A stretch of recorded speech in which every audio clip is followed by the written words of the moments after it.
costs to paint your house. On the House, Saturdays at 5 p.m. here on the Big Talker, KQAM, brought to you by Croft Lumber. Have you ever stopped to think about just how many songs have been written about time? Multiply it by hundreds.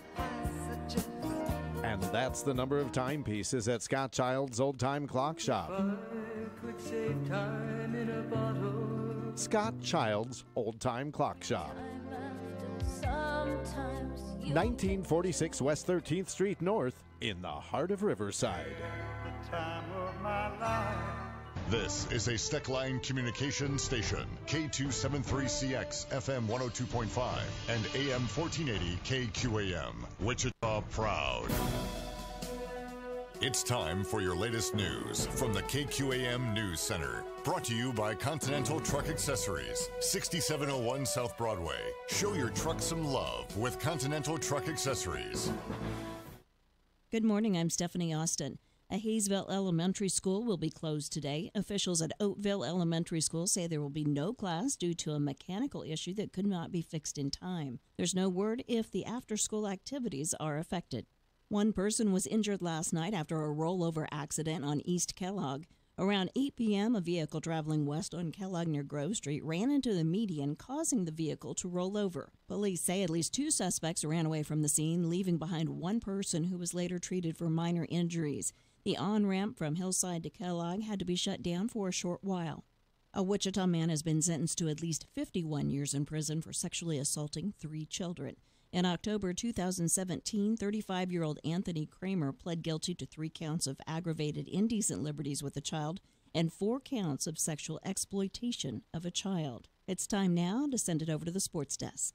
In college basketball this weekend, all 3 Kansas schools have very important basketball games. KU will take on Texas Tech after coming off of losing 2 in a row. Wichita State will try to get their second conference win when they host Tulsa at 1 o'clock tomorrow afternoon at Charles Koch Arena. And for the Kansas State Wildcats, they find themselves atop the Big 12. They're coming off of a loss against Texas A&M. Bruce Weber talks about how the Cats have responded this week. They're fine. I mean, we dwelled on it on Monday and watched it and talked about it, but now it's on the Oklahoma State. From the sports desk, I'm Doug Downs.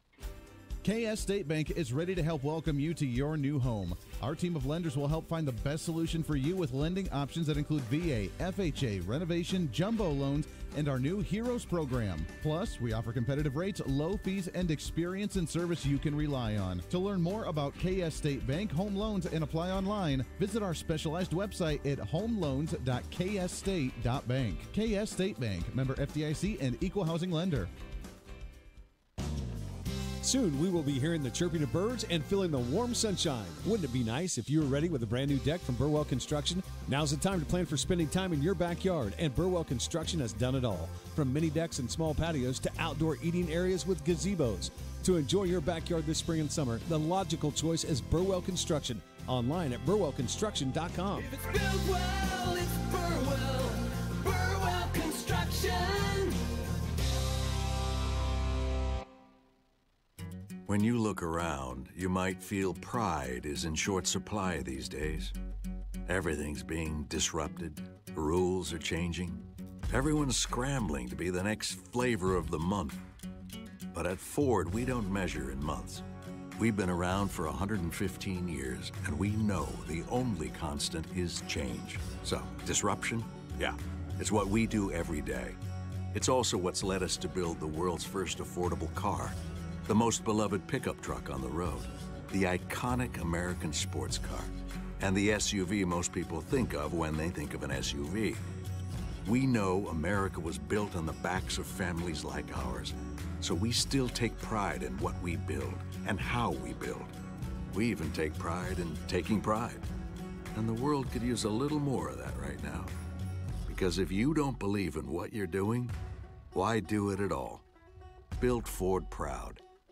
Croft Lumber of Heston. Project expertise from start to finish. At Croft Lumber, you'll experience big box store selection with Heston owned and operated, pride in serving you, the customer. Quality Anderson and Marvin windows, Anderson and Larson storm doors, the full line of custom kitchen cabinetry from R.D. Henry and Company. And Croft Lumber has the full Milwaukee tool line. Croft Lumber, where service is their specialty and delivery within a 50-mile radius is absolutely free. Croft Lumber of Heston. Now back to the KQAM News Desk. President Trump calling the budget talks on Capitol Hill, quote, a waste of time, is signaling he's close to declaring a national emergency to get a border wall. Trump telling the New York Times, I've set the table, I've set the stage for doing what I'm going to do. Many of the same Midwestern people who bundled up like polar explorers this week might soon be able to get by with just a sweater, but meteorologist Ivan Cabrera says we're not quite there yet. We have one more day across the Midwest. The wind is still hitting you. It is still feeling like anywhere from 5 to 15 to 20 below, but it's an improvement from where we've been. We'll get a check from the Labor Department on one part of the economy today, as we hear from business reporter Tom Busby. It's Jobs Friday, and economists are expecting 170,000 jobs added to the economy in January, with the national unemployment rate holding steady at 3.9%. Pre-market trading shows stock futures are mixed this morning. On Wall Street, the Dow up 33 points, but the Nasdaq and the S&P are down. I'm Michael Toscano.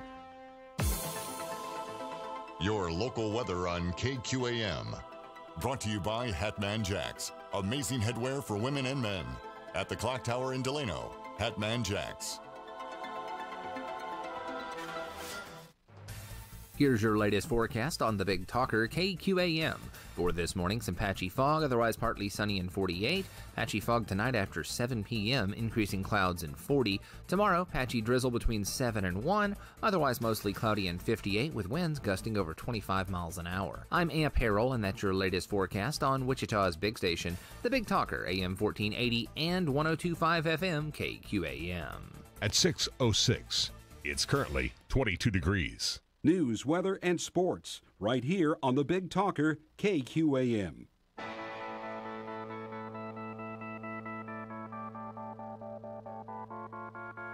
It's time for Reason. At a price tag of $3.67 billion to serve 416,000 people, that averages out to about $8,800 per person. Now we include 150,000 more people on it with a $14 million price tag. Let's double it, $28 million. That would be $186 a person a year. The federal government's going to pick up $8,700 and you're going to pick up $180. Hey, we did it, baby. This is the Voice of Reason with Andy Hoosier. Then I'll get on my knees and pray. We don't get fooled again. That's what I'm talking about. Don't get fooled again. Oh, man, it's a Friday. Welcome into the Voice of Reason, the day we've been looking forward to each and every day throughout this week, broadcasting live out of the heart of the nation here in Wichita, Kansas. On the Big Talker, 1480 on the AM side, 102.5 on the FM side, KQAM. Something wonky, funky, I guess, is going on with the TV side, but don't worry. Don't worry. Don't fret. Be happy. We'll get that back up and going here momentarily. We are rocking it, though, on YouTube Live. Go to youtube.com, find KQAM Radio. Watch us live on there if you can't get us on TV, as we are broadcasting wide on the interweb on social media with YouTube. Although, and I had some calls yesterday saying, Andy, we cannot access the podcast of the show on YouTube. It's saying that it's blocked, and that is a fight we're still going on with YouTube, with the social media, with the copyrighted music, apparently. So I'm going to try something different today. We're not going to let the music roll past more than like 10 seconds for it to register that it's actually a song without some type of interference in there with a liner or me talking or something, so that way it doesn't try to block us, and we'll see if that actually helps it or not. So you may hear me talk a little bit faster today than usual. I don't know. We're going to try it, though. Welcome in. It's a Friday, which means it's a free-for-all Friday, and that means, oh, yeah, here we go. Whatever's on your mind, bothering you, troubling you, doesn't really matter. Welcome aboard. Let's rock this joint. We have a lot of stuff to talk about today, plus your phone calls as well. It's going to be a fun one today. Come on, man. Let's do it. Yes, oh, that's kind of what I'm talking about. 316-721-8255, 316-721-TALK. If you want to join into the studio on the ABC Recycling Hotline, which we have a caller on already right now. We'll get to you in just a second here. Coming up on the program, Dave Trabert, Kansas Policy Institute. He'll be joining us at 8 o'clock today. We have our usual Pass It or Ax It of the week. We'll do it 7 o'clock. I think kind of a fun one. I was going to do a Super Bowl one, or I'm sorry, a big game one. I can't say that. A big game one because, we're giving away the big game party today from BNC Barbecue and KQAM Radio. We'll be doing that drawing in the 8 o'clock hour. And I figured, maybe we could have some fun with it with the sports thing. And then I thought, no, because I don't even know if I'm going to watch the big game. I really don't know if I'm going to. I may just for the commercial entertainment value a little bit, but I don't know if I really want to watch it. I have yet to watch an NFL game in about 3 years, and I'm just not in the mood. I'm not feeling it, so I don't know. We may not. My wife wants to. I don't know, so I may leave it up to you today as an ongoing question for every caller today to ask you, are you going to watch the big game? Are you going to watch it, or is the NFL dead and gone to you and you just don't care anymore? Because, they kind of burnt their bridge when they didn't handle the whole kneeling of the NFL properly, and you're just done with them. You're just done with it, and that's kind of the way the majority of individuals are that I've heard from, is that, you know what? Now they don't even air the national anthem on TV. That's a problem. They don't kind of pan through and see what players are kneeling or not kneeling, and you know what? I think we need to know. They handled it terribly. Here's the thing. Play the national anthem, watch the American flag, be patriotic in an American sport, and make sure every damn player is standing up on their feet with their hands over their hearts and showing respect to the American flag. And when I see that, then I will watch the NFL again. But until then, won't do it. Won't do it because now they don't even play it. They don't even play it on TV. No, I want to see that. I want to see the broadcast. I want to see everybody showing respect to it. So until they're just like, yeah, you know what, we're just going to kind of shy away from this. We're just not going to play it at all, so that way people don't even know. We're just going to kind of remove ourselves from that whole part of the game, and in the process, no, and no. That's why I watch NASCAR, because not only do we get the national anthem, but we get the prayer as well, and that's the American way to do it. And by golly, you're going to stand up and you're going to show respect during this entire process. I want to see that. I don't just want to ignore it and pretend it didn't happen. I want a forceful, here's the national anthem, and here's everybody standing in line showing respect to that. And until I see that, I will not watch the NFL. So the question I have for you, along with the Free for All Friday, along with the Pass It or Ax It in the 7 o'clock hour, I want you to answer for every question, for every caller, are you going to be watching the big game this weekend, or is it just too much for you and you just don't really care? 316-721-8255, 316-721-TALK. Let's jump right into it with some phone calls, shall we? It is open lines to you on a Free for All Friday. Line number one, good morning. Oh, what's your name? Hey, good morning. This is Dan. Good morning, Dan. How are you? Hey, let's see. Let me start with your question about the NFL game. Yes. No, I'm not going to watch. I don't want to see Tom Brady out there with his little white leggings on and his little red slippers. Oh. And besides that, I think their avoidance of broadcasting the national anthem and the players' response to that, as far as I'm concerned, they don't deserve my attention. Really? Okay, so you're not only are you upset because of the national anthem thing, but you're just not a Tom Brady and a Patriots fan. I mean, we just got a message from Jacob on YouTube about how this is the most unwatchable Super Bowl of all times. Why is that? Now, I have to admit that when I did watch the NFL, I have, since a little child, I have been a Patriots fan because I was a fan of Drew Bledsoe at the time, and I just kind of stuck with it. Now, I have a hard time because I'm a Buckeye from Ohio, and Tom Brady is from Michigan as a Wolverine, so I have a hard time supporting him. At the same time, though, the Wolverines did not treat him very well, so if they turned on him, then, I don't really mind Tom Brady. So I don't care that Tom Brady's in there, but you're not a fan. I heard that a lot of people are just burnt out with the Patriots being in the Super Bowl every year. Is that true? That's exactly true, and after all of the allegations of the deflated balls and so on and so forth, no, I don't have any respect for the Patriots anymore whatsoever. Okay. Now, No, hold on. Last question on that, though. It's just kind of fun. Does it help at all that Tom Brady wears a Make America Great Again hat? Does that give you any kudos to Tom Brady? No. Oh, okay. Okay. No, none whatsoever. Nevertheless, beyond that, let's get off the sports thing. Yes. My next question to you, you have been a stand-in for Mark Walters. Yes. On his Armed American program. Radio. Yes. Right, exactly. My question: do you? You're someone that has a concealed carry. Actually, I don't have one here in Kansas. I had one in Colorado, and now that we have constitutional carry here in Kansas, I will admit I do not have a handgun at this time because my parents actually still have them in other places. But that is as soon as I told the wife I wanted one for Christmas, didn't get that. But as soon as I get some cash, that is the first thing I get. But yes, I do have guns, if that's what you're asking. I have plenty of rifles and shotguns. I do not have a handgun at this moment. Okay, well that's fine, and thank you for that answer. I think you're being very honest in that way. My next question to you, we as a country are going to be facing a period of turmoil, I feel, where we are going to be set upon by law enforcement in the future, wanting our guns. And I, as a veteran, even though I'm 70 years old, no one is going to take my weapons. Sure.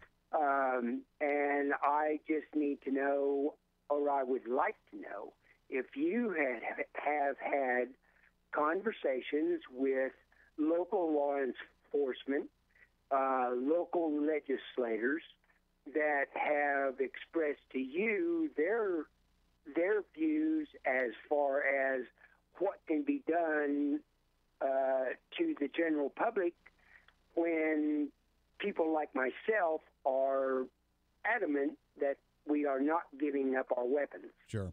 That's a great question, and it reminds me of kind of what's going on in Colorado right now. I don't know if you're aware, but they just passed laws to try and ban semi-automatic rifles in the state of Colorado. One of the talk show hosts that I used to know when I interned for Mike Rosen back there, and I was involved in radio back in Colorado, named John Caldera. He's a libertarian guy. He runs the Independence Institute, a kind of a libertarian think tank.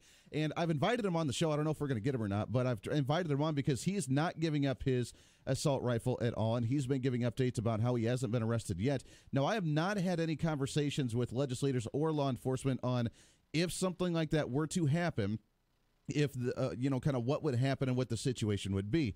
Luckily in Kansas, we are still very pro-Second Amendment. The Democrats have tried to pass some really ridiculous, or at least proposed bills in Kansas this year for some really ridiculous anti-Second Amendment legislation of 3-day waiting periods and lobbyists being able to use your taxpayer money to hire themselves to try and advocate for Second Amendment, anti-Second Amendment legislation, all this other garbage.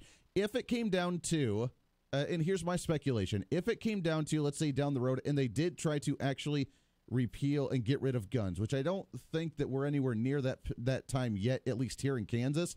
But if they did, here's what my speculation would be, was that I think that local law enforcement, living in the community themselves as well, being many of them from rural communities and understanding the hunting and understanding the self-defense and seeing when they go onto crimes and seeing the shootings that happen and the innocent victims that don't have any kind of firearm to protect themselves, I guarantee you that 90% of law enforcement probably would not be trying to knock on your door to take away guns because they understand, and they would probably, like many members of the military, if there was any type of coup or anything, kind of stretching this a little bit further, that many military members would not side with their orders because they would be turning and facing against their own family members when the whole bad thing would happen.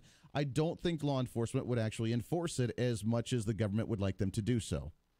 Well, that's good to hear, and it's. But I just had the question whether you had that particular conversation with anybody. If you have not, then, fine. I guess it's time for the rest of us to be extra vigilant about what is going to be going on in the near future.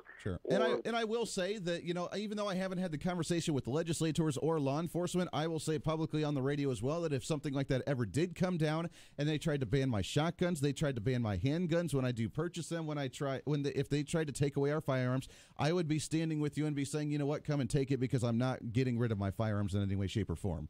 So, and I have no problem saying that publicly.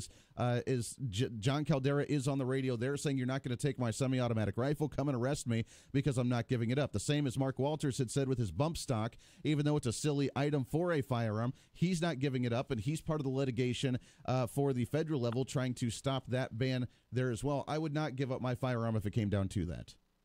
Well, we'll see where the whole thing plays out, and I do thank you for your time this morning. Hey, you bet. Appreciate the phone call. Interesting point and great questions. And yes, I am dying to get my handgun. Like I said, I had a couple handguns before, and they're still with family in other places, and I just haven't brought them here yet. But I want to purchase more handguns. And now that we have the constitutional carry, baby, I'm ready to rock and roll. So just got to get that rolling. 20 minutes past the hour. We got a lot to get to. We have some other bills going on at the state level that will touch on some funny things, actually, as the Democrats really feel empowered and energized this year in the legislature and really trying to propose some really ridiculous bills. We have, on the other hand, actual action that's going through on our side and actually going against the Laura Kelly agenda. The Democrats just a little bit triggered from that. Just a little bit triggered, yeah. So we have that going on and more when we come back. It is Friday, and it is the 1st of February. I cannot believe it. February is already here. But it is, which means it's also FFA Appreciation Month. When we come back, we'll chat with a FFA chapter. Rick Everett sat down and chatted with some of them. We'll do that every Friday this month for the month of February. We'll do that when we come back, plus your phone calls as well. Big show today. It's going to be a fun one.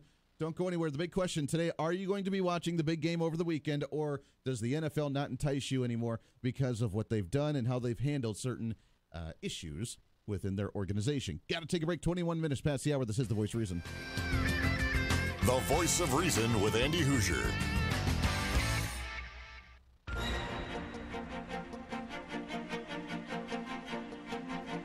Ag News from Mid-America Ag Network. I'm Craig Meade. Well, the partial government shutdown resulted in an almost complete halt to USDA commodity reports and forecasts. And so trade to me has been very cautious and very limited because there's not been a lot to trade on. USDA Outlook Board Chairman Seth Meyer says producers look forward to daily and weekly export sales numbers. Those reports were not published by the USDA during the shutdown, but we did have information on what commodities were inspected, sold, and shipped already. But we don't know what's been sold and still on the books, because that hasn't been reported. That information now has to be compiled and reported. Here's how the USDA is accomplishing that. Daily reports have resumed. The weekly report for December 20th was issued yesterday, and the report for December 27th will be next Thursday, and so on until February 22nd, when a combined report for the 6 weeks ending between January 10th and February 14th. That should have the USDA caught up, and they'll begin reissuing regular reports on the normal schedule. In other news, House Ag Committee Chair Colin Peterson says he's worried the new farm bill won't be able to provide adequate benefits to United States agriculture. While he admitted to those worries this week, he also said it is what it is. Peterson first expressed concerns in December, just before the bill passed through Congress. At that time, Peterson said his specific concern was that the benefits wouldn't be generous enough for farmers during a period of low commodity prices compounded by trade conflicts. Peterson also says bankers are telling him they are also concerned, but he also said agriculture is going to have to live with it. While farmers were able to overcome the problem of low prices thanks to some big crops, Peterson says many farmers weren't able to do that because of poor crops. Peterson says he does believe that some portions of the bill are adequate. Ag News from Mid-America Ag Network. You have the power with your vote. President Donald Trump gets set to address the nation for the third time for the 2019 State of the Union speech, and there's a lot to talk about. The government shutdown, border security, working with the Democrat House of Representatives. What will 2019 look like, and where is the State of the Union today? It's the State of the Union address, and it's right here on the Big Talker, KQAM. Join us live on Tuesday, February 5th, brought to you in part by Countryside Motors. Phil's Coins, and Heartland Avionics JD Aviation. Ag producer, get a jump on spring equipment efficiency now in your downtime with MJ's Truck Repair at Mound Ridge. Now's the time for farm machinery downtime maintenance and diagnostic services. So when the crops are ready to go into the fields, you're ready to get going. With diesel engines our specialty, MJ's also takes pride in superior gas engine repair and custom work on all implements. MJ's Truck Repair, under the big American flag off I-135 in Mound Ridge. Send your taste buds on an exciting flavor vacation at Hurricane Sports Grill. Indulge in Hurricane's made-to-order jumbo chicken wings with 35 fabulous sauces from our sauce bar, half-pound burgers, and savory tacos. With 20 beers on tap, including local crafts or your choice of Hurricane specialty cocktails, come and enjoy your favorite sport on any of our 30 TVs or call ahead for carry-out game day platters. Don't forget Hurricane's daily specials, including Monday's all-you-can-eat chicken wings. Hurricane Sports Grill, a fun-filled, family-friendly environment at 13th and Tyler. Don't miss more ways to save on a new Bobcat compact track loader at White Star Machinery. Choose a cash rebate up to $10,000 or take advantage of 0% financing for 60 months with no payments for 90 days with approved credit. Put built tough, priced right Bobcat equipment to work and get peace of mind with our 2-year, 2,000-hour full warranty. Why wait? Start saving today. Check it out on our website, whitestarmachinery.com. White Star, get the job done. Join me, Kevin Carr, for Fat Guys at the Movies, Saturdays at 9 a.m. right here on the Big Talker, KQAM.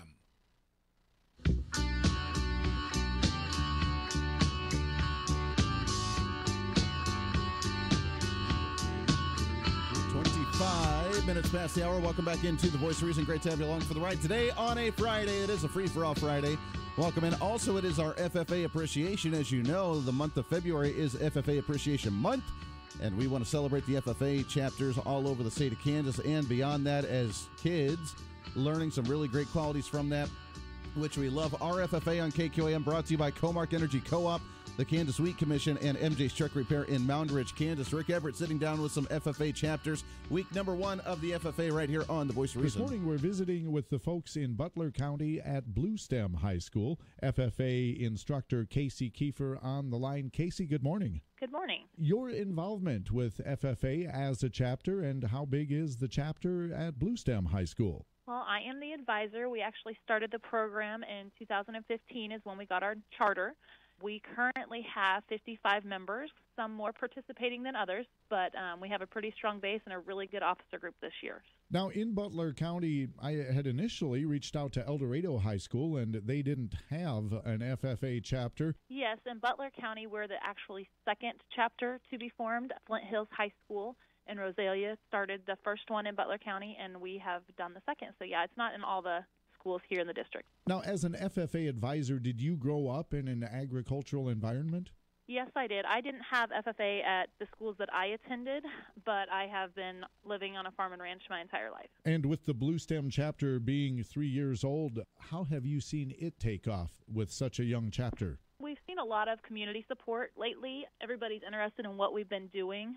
We just need to get the word out there of that we are a chapter. A lot of people didn't know that we'd started one. We have seen a lot more growth in our officer team and our members, just looking for those leadership roles, and we've been trying to just really get to know our community. With gaining 50-some members in just 3 years' time, where does the majority of the interest lie for the young FFA members of your chapter?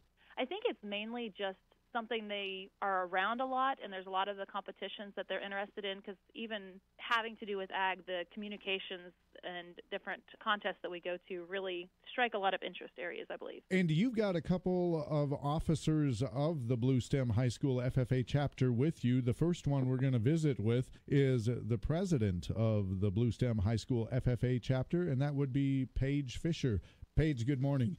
Welcome into our interviews featuring FFA in the month of February. As chapter president, what would you have to say is your most important duty? Probably the communication between everyone and making sure they all understand what we're doing. And FFA builds a lot around communication, skills that you can take with you on into life. Would that be a fair statement? Yes.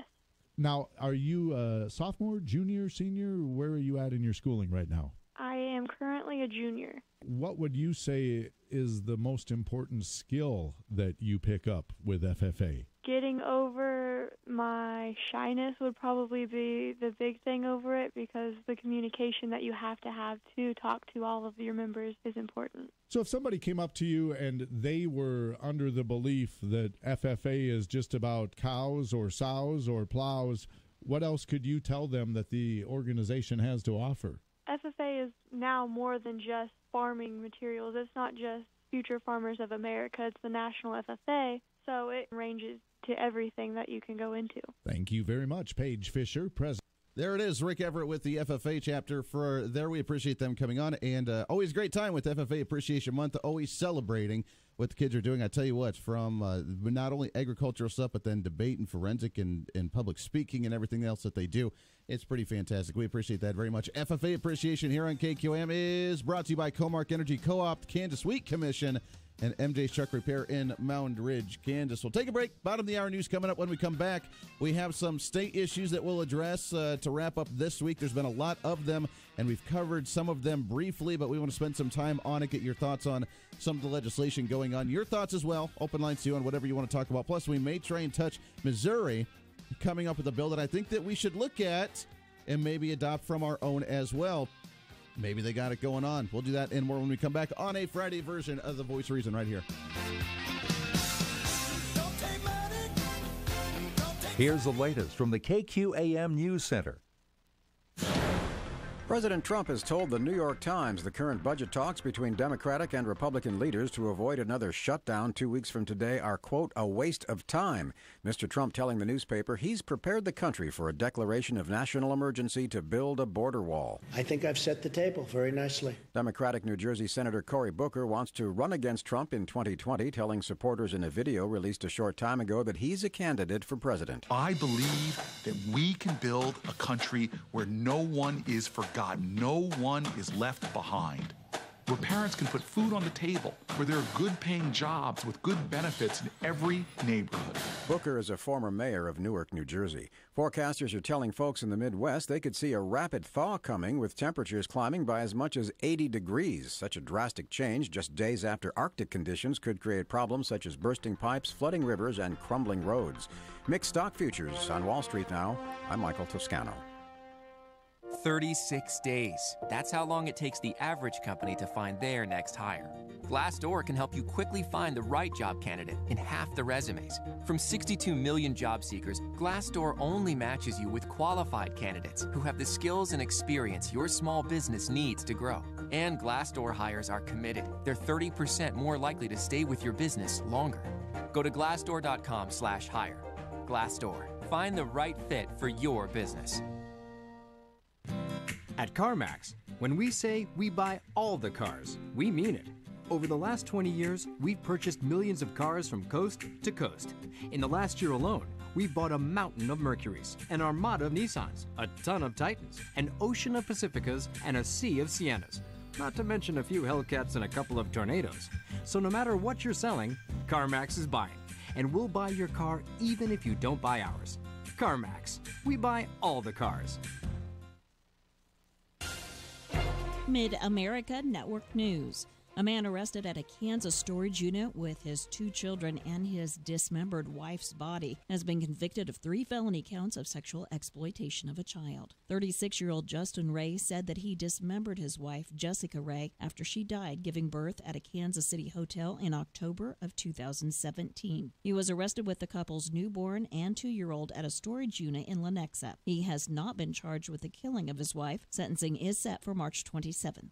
The new Kansas prisons chief is suggesting to legislators that the state correction system is in crisis. His briefings have led lawmakers in both parties to realize they haven't previously had the full picture of inmate riots and other problems. Interim Corrections Secretary Roger Rollholt said yesterday that the increased use of double bunking, or housing 2 inmates to a cell, was a factor in riots in 2017 and 2018. I'm Stephanie Austin. Hi, this is Brian Davis. And this is Blake Davis. Check out our everyday low prices on Bud and Bud Light 12-pack bottles for just $10.99. And don't forget to stop in Tuesdays for 10% off all beer cases. Special pricing not available at 31st and Meridian. Davis Liquor Outlet. Each store independently owned and operated. Joe and the guys at Carl's Goodyear, well, they are nice guys. That's the only way to describe them. Need new tires? Got you covered. Flat tire fixed? Done. Tune-up? Oil change? Brakes? Exhaust? Radiator? You get the idea. They do almost everything for your vehicle. They will also give you a ride when your car is in the shop.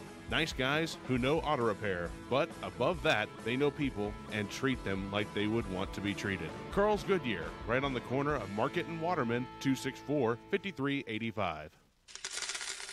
This is Phil Martinez from Phil's Coins. It's sad when it happens, but there are still businesses out there that will try the old bait and switch.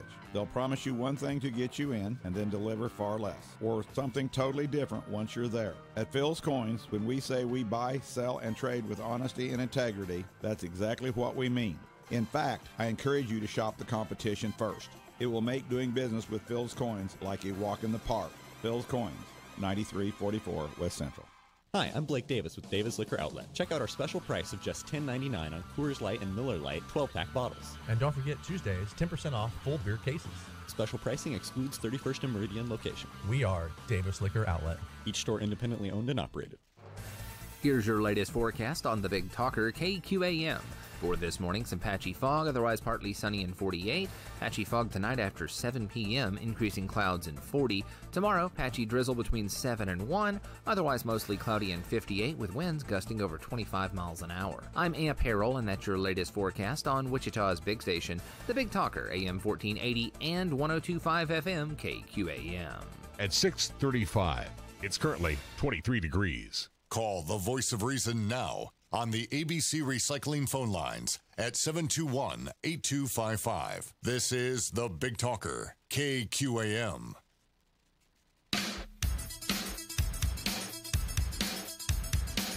You're listening to the Voice of Reason with Andy Hoosier. Right on! Let's do it! Rock that world! Rock that world! Give him a call at 721-TALK. Hey, welcome into it. 35 minutes past the hour. It is a Friday, the Free-for-All Friday, baby. Welcome aboard. Advancing conservatism each and every day. Having more fun than what we should be allowed to have each and every day. Welcome into it. 316-721-8255. 316-721-TALK. If you want to join into the ABC Recycling Hotlines, it is an open line to you. We'd love to hear really anything you want to talk about today. It is a Friday, a free-for-all, so you can really talk about anything you want to. We have the YouTube rocking right now, and we have some great viewers on there. Thanks for checking it out. YouTube.com, KQAM Radio, and you can subscribe to the page. We are close to, we're about 85, even went up a few more. So we're advancing, we're growing little by little, and we appreciate that very much. I don't know what's going on with the TV broadcast today. We'll try and work on that. But nonetheless, we'll you still have the radio. You have the TuneIn app. You have KQAMradio.com. You have the YouTube. You really have any other way to watch us. So welcome aboard. Let's go to the phone, shall we? Line at number 1. Good morning. What's your name? Scott. Hey, Scott. What's going on, sir? Well, this is February. It's Black History Month. And I want to speak a few things about it. We have in years of lately, you have this misrepresentation of Black history, and I want to clarify some things about that.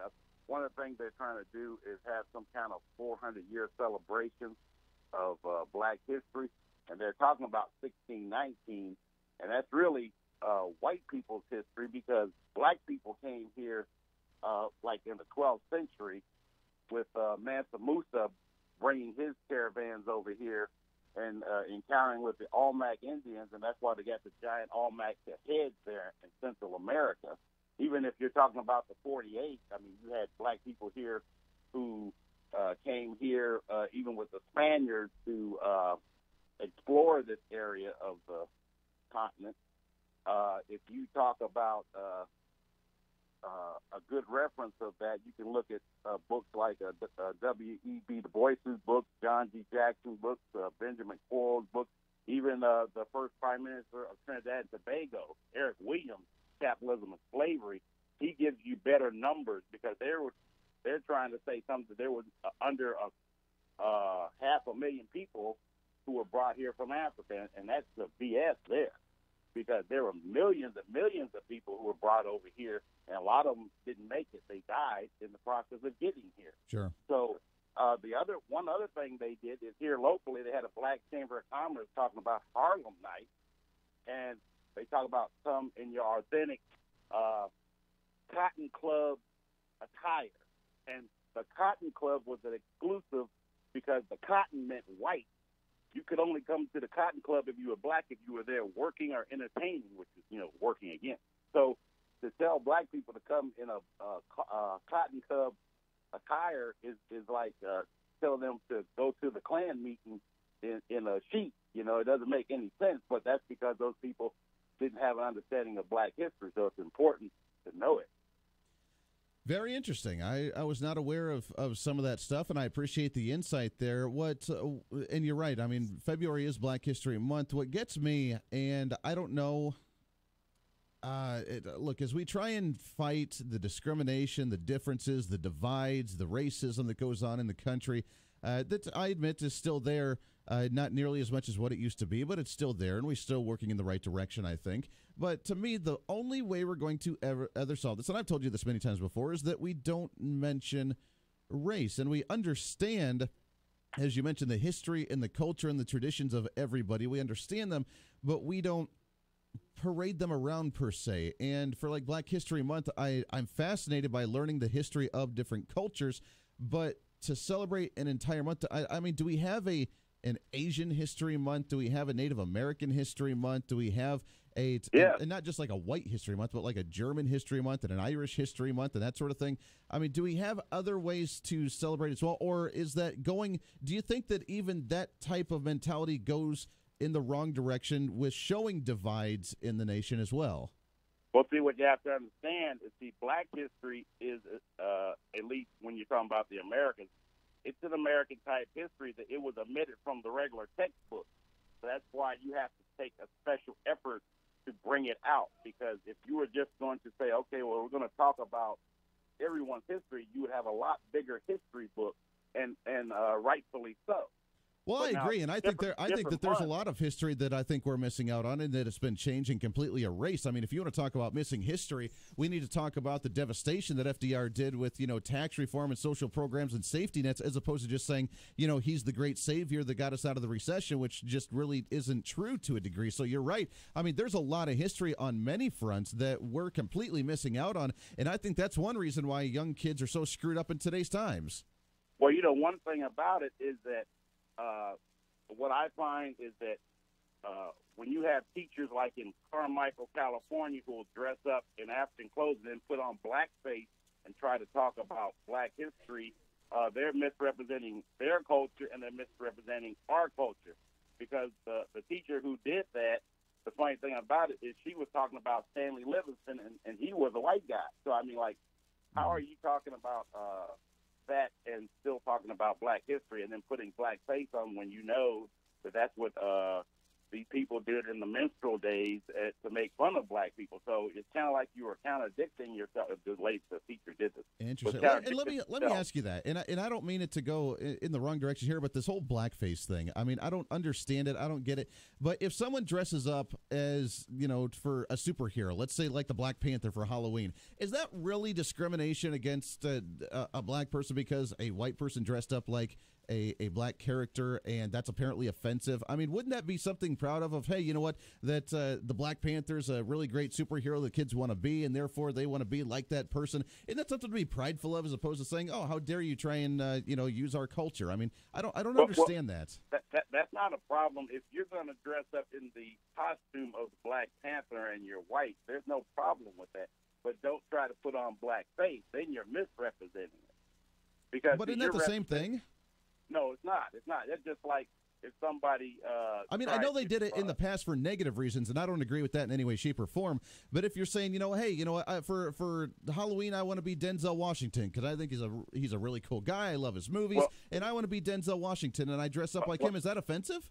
Well, now I don't know how you could dress up like Denzel Washington unless you're going to dress up like one of the characters he played in a movie. I mean, if I did that, trying to dress up in blackface, then you're representing the characters that were negative to black people. I mean, when they did that, they were intentionally trying to make fun of black people. So right, and I don't. And obviously, I mean, I don't agree with that. I think it's stupid if you're doing it to mock people and make fun of them. But if you're looking at them as like, hey, that's a really cool person, I want to dress up like them because I look up to them. Then I don't see that as a derogatory thing. Well, I mean, how many black people have you seen put on white face and try to represent somebody white? I mean, they don't have to do that to like, let's say, when they were doing this Hamilton thing. I mean, people didn't. I think the guy who did Alan Burr, he didn't put on white face to say, hey, I'm Alan Burr. He just showed his, he was black, and so he just, hey. No, but I will say like if a black little girl for Halloween wants to be like Cinderella and she dresses up like Cinderella because she wants to be a princess, or the whole issue that happened a couple years ago with like Moana because she's Philippine or Hawaiian and they dressed up in a darker skin color because either a black girl or a white girl dressed up like a Moana because they really liked her. I mean, and then people went nuts and said that was discriminatory and that was appropriating their culture, what I think is absolutely silly because they looked up to that character in that person. So why is that bad, or is that a negative thing? I mean, I'm curious because I've never understood why that's so offensive to individuals.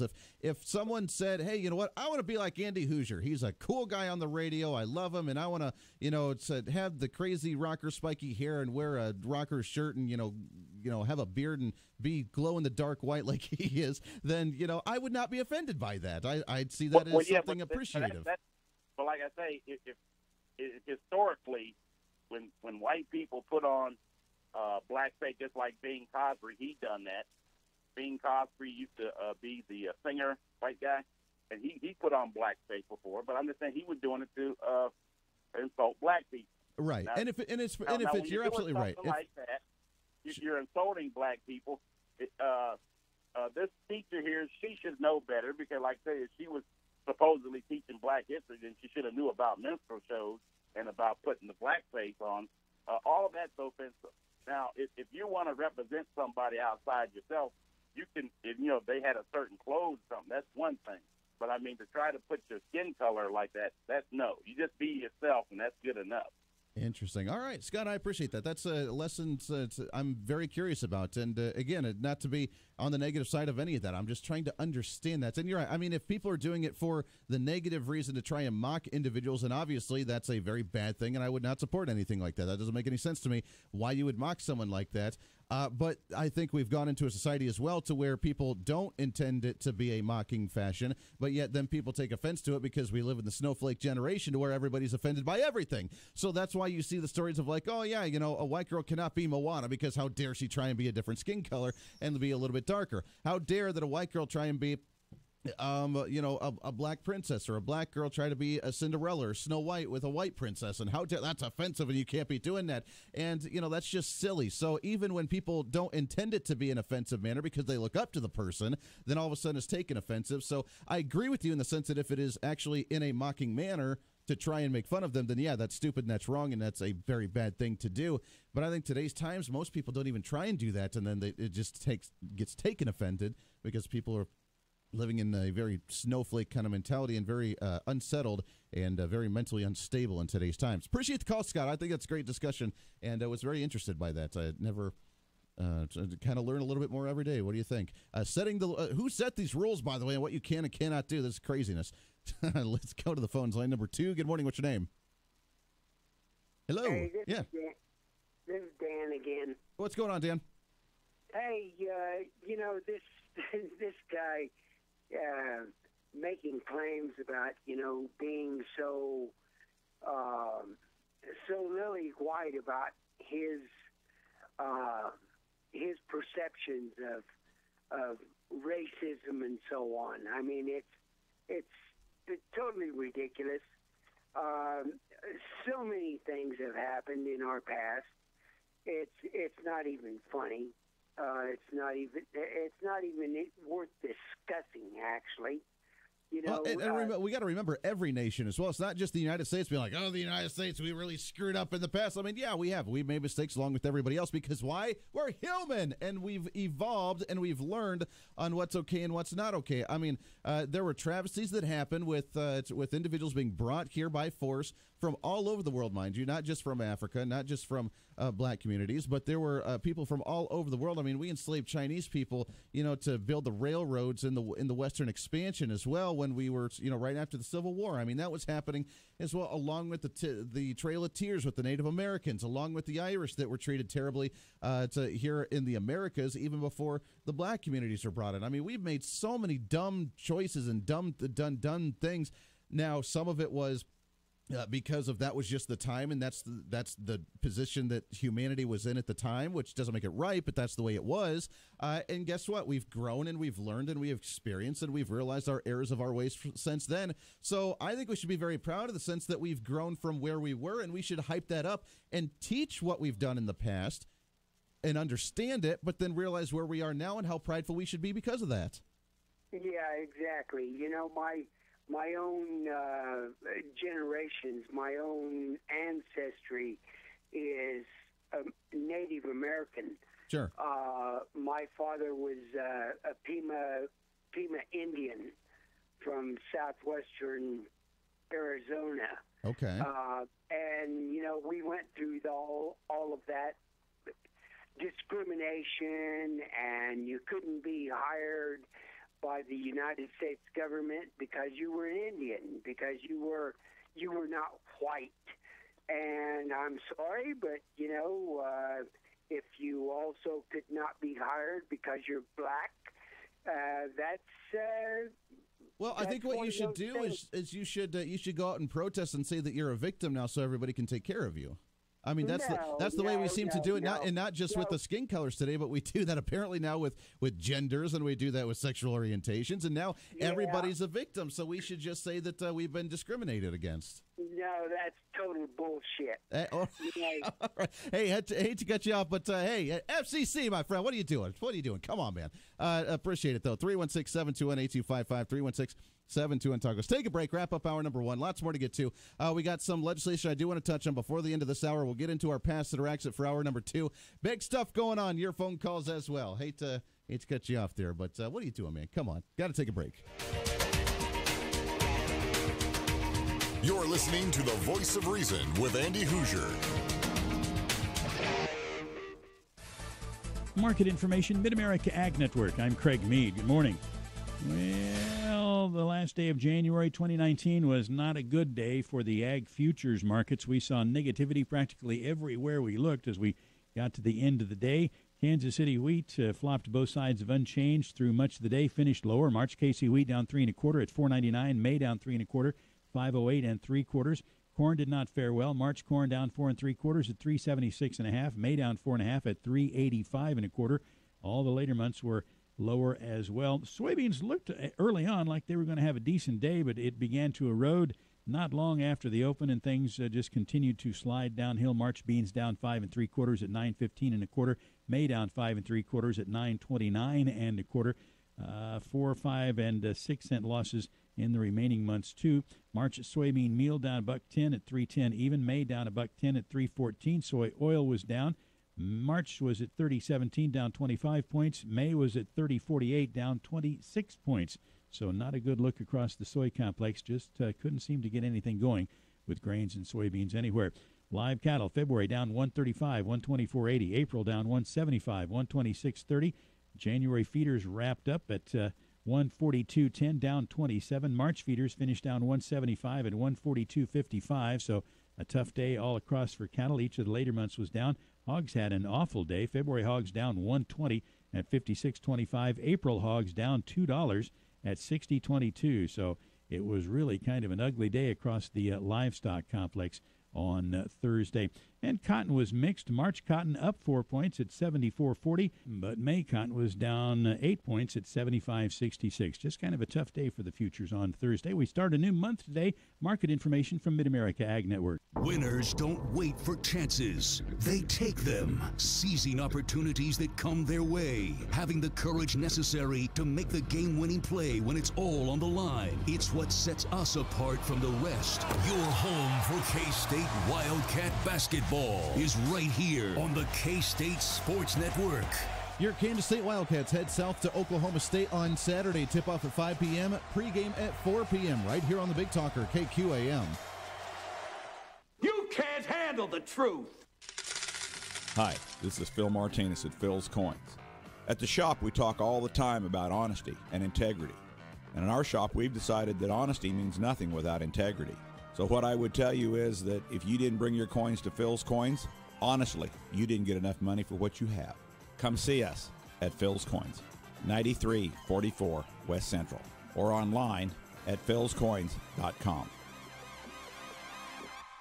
Hi ladies, it's Tiffany talking about my all-time favorite home decorating source, Jabara's Flooring Outlet. You've heard of Jabara's Flooring for years. They have the largest selection of carpet, wood, and all your favorite floor coverings in the state. And right now, they are offering a free Sonic Clean Soft Carpet Vacuum with every qualifying carpet purchase. Who doesn't need a new vacuum? Am I right, ladies? So take it from a real shopper, someone who loves a great deal. See Jabara's for your new floors. Like they say, the smartest shoppers shop Jabara's. 17th and North Broadway, Wichita.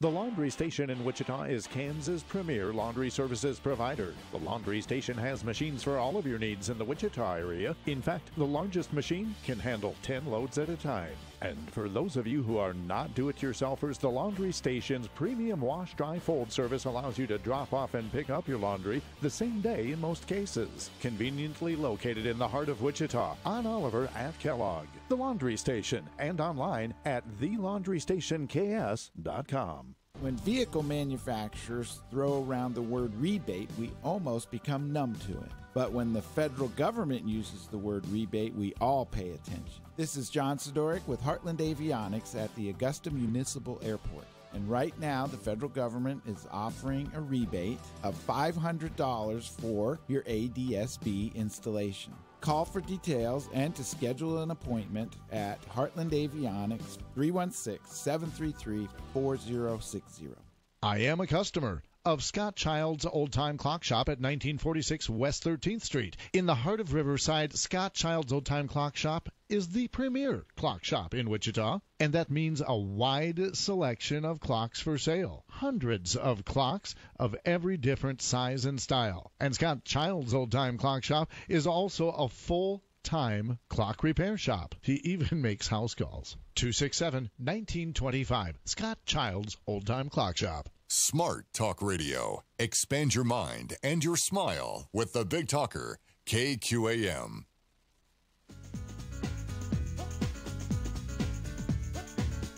Welcome in. 5 minutes at the top of the hour, wrapping up hour number one. Hey, we have some breaking news happening right now. There is a headline, according to Fox News, ABC News, all over the board now, that Senator Cory Booker of New Jersey has officially announced his 2020 presidential bid for the Democrats. Ah! There it is. We are up to 3 candidates now on the Democrat side who have officially announced, and all 3 of them are completely insanely nuts. I'm just saying. Headline from ABC, Senator Cory Booker officially joined the crowded field of the Democratic presidential primary. Hopeful Friday's morning, the latest step in a near decade-long journey towards an anticipated campaign to be the United States' second African-American president. That's apparently what they care about. Got to check that nice little box of division. Hey, we're different than you. I'm different than you. You're different than me. It's all wonderful. But Cory Booker has announced his presidential bid as he is working up. Now, this is funny. This is the best part because all these Democrats think that it's going to be so easy to beat Donald Trump in a re-election. It's just going to be so easy. They're going to walk all over each other. They're just going to scramble to get to that nomination because they think whoever gets the nomination, it's over. It's won. They got it. It's going to be just an easy fall in there. So there it is, Senator Cory Booker up to 3 now. We have Elizabeth Warren, Pocahontas. I don't know how that's culturally appropriate. She said she's Native American. I'm just playing into what she self-identifies as. I self-identify as something different, but I don't say that. I don't say that my name is Ming Lee. I may self-identify as such, but you know what? Hey, I'm not going to call myself that. So whatever. So Elizabeth Warren is in there as of right now. The whole cracking the beer. Hey, you want a beer? Hey, let's get a beer. Then you got Kamala Harris, which wants to be the first female African-American president, and she's jumped in. And now Cory Booker. All 3 of them are going to be dividing themselves amongst support for who is going to get the most progressive ideological fringe base and platform that they're going to be able to win. That's what they're going to go for because they're trying to rally that left-wing crazy base. I'm telling you, it's not going to be any of them because they're all one and the same. They're all the same. Now, Elizabeth Warren having less of a chance than any of the other ones because she's more of an establishment type. But Kamala Harris and Cory Booker, they're cut from the same cloth. They're progressives. They're liberals. They're extreme socialists, and they've already admitted in believing in so. So they're going to have a hard time differentiating themselves on who's going to stand out of the crowd. It's going to be that moderate Democrat that's going to come in. It's going to be that mod that's or that independent running to take away votes from the Democrats. It's going to be one of them that's going to come out with that nomination because these guys, there's going to be no difference between them all. I am so looking forward to this Democratic primary challenge. This is going to be fun. Yeah, that's going to be a great time. Lots more to get to. Hour number 2 right around the corner. Our Pass Interaction for the week coming up. Some legislation going on in Kansas, in Colorado, and Missouri. Big stuff happening. Dave Trabert from the Kansas Policy Institute coming in at 8 o'clock as well. Your phone calls when we come back. This is The Voice of Reason.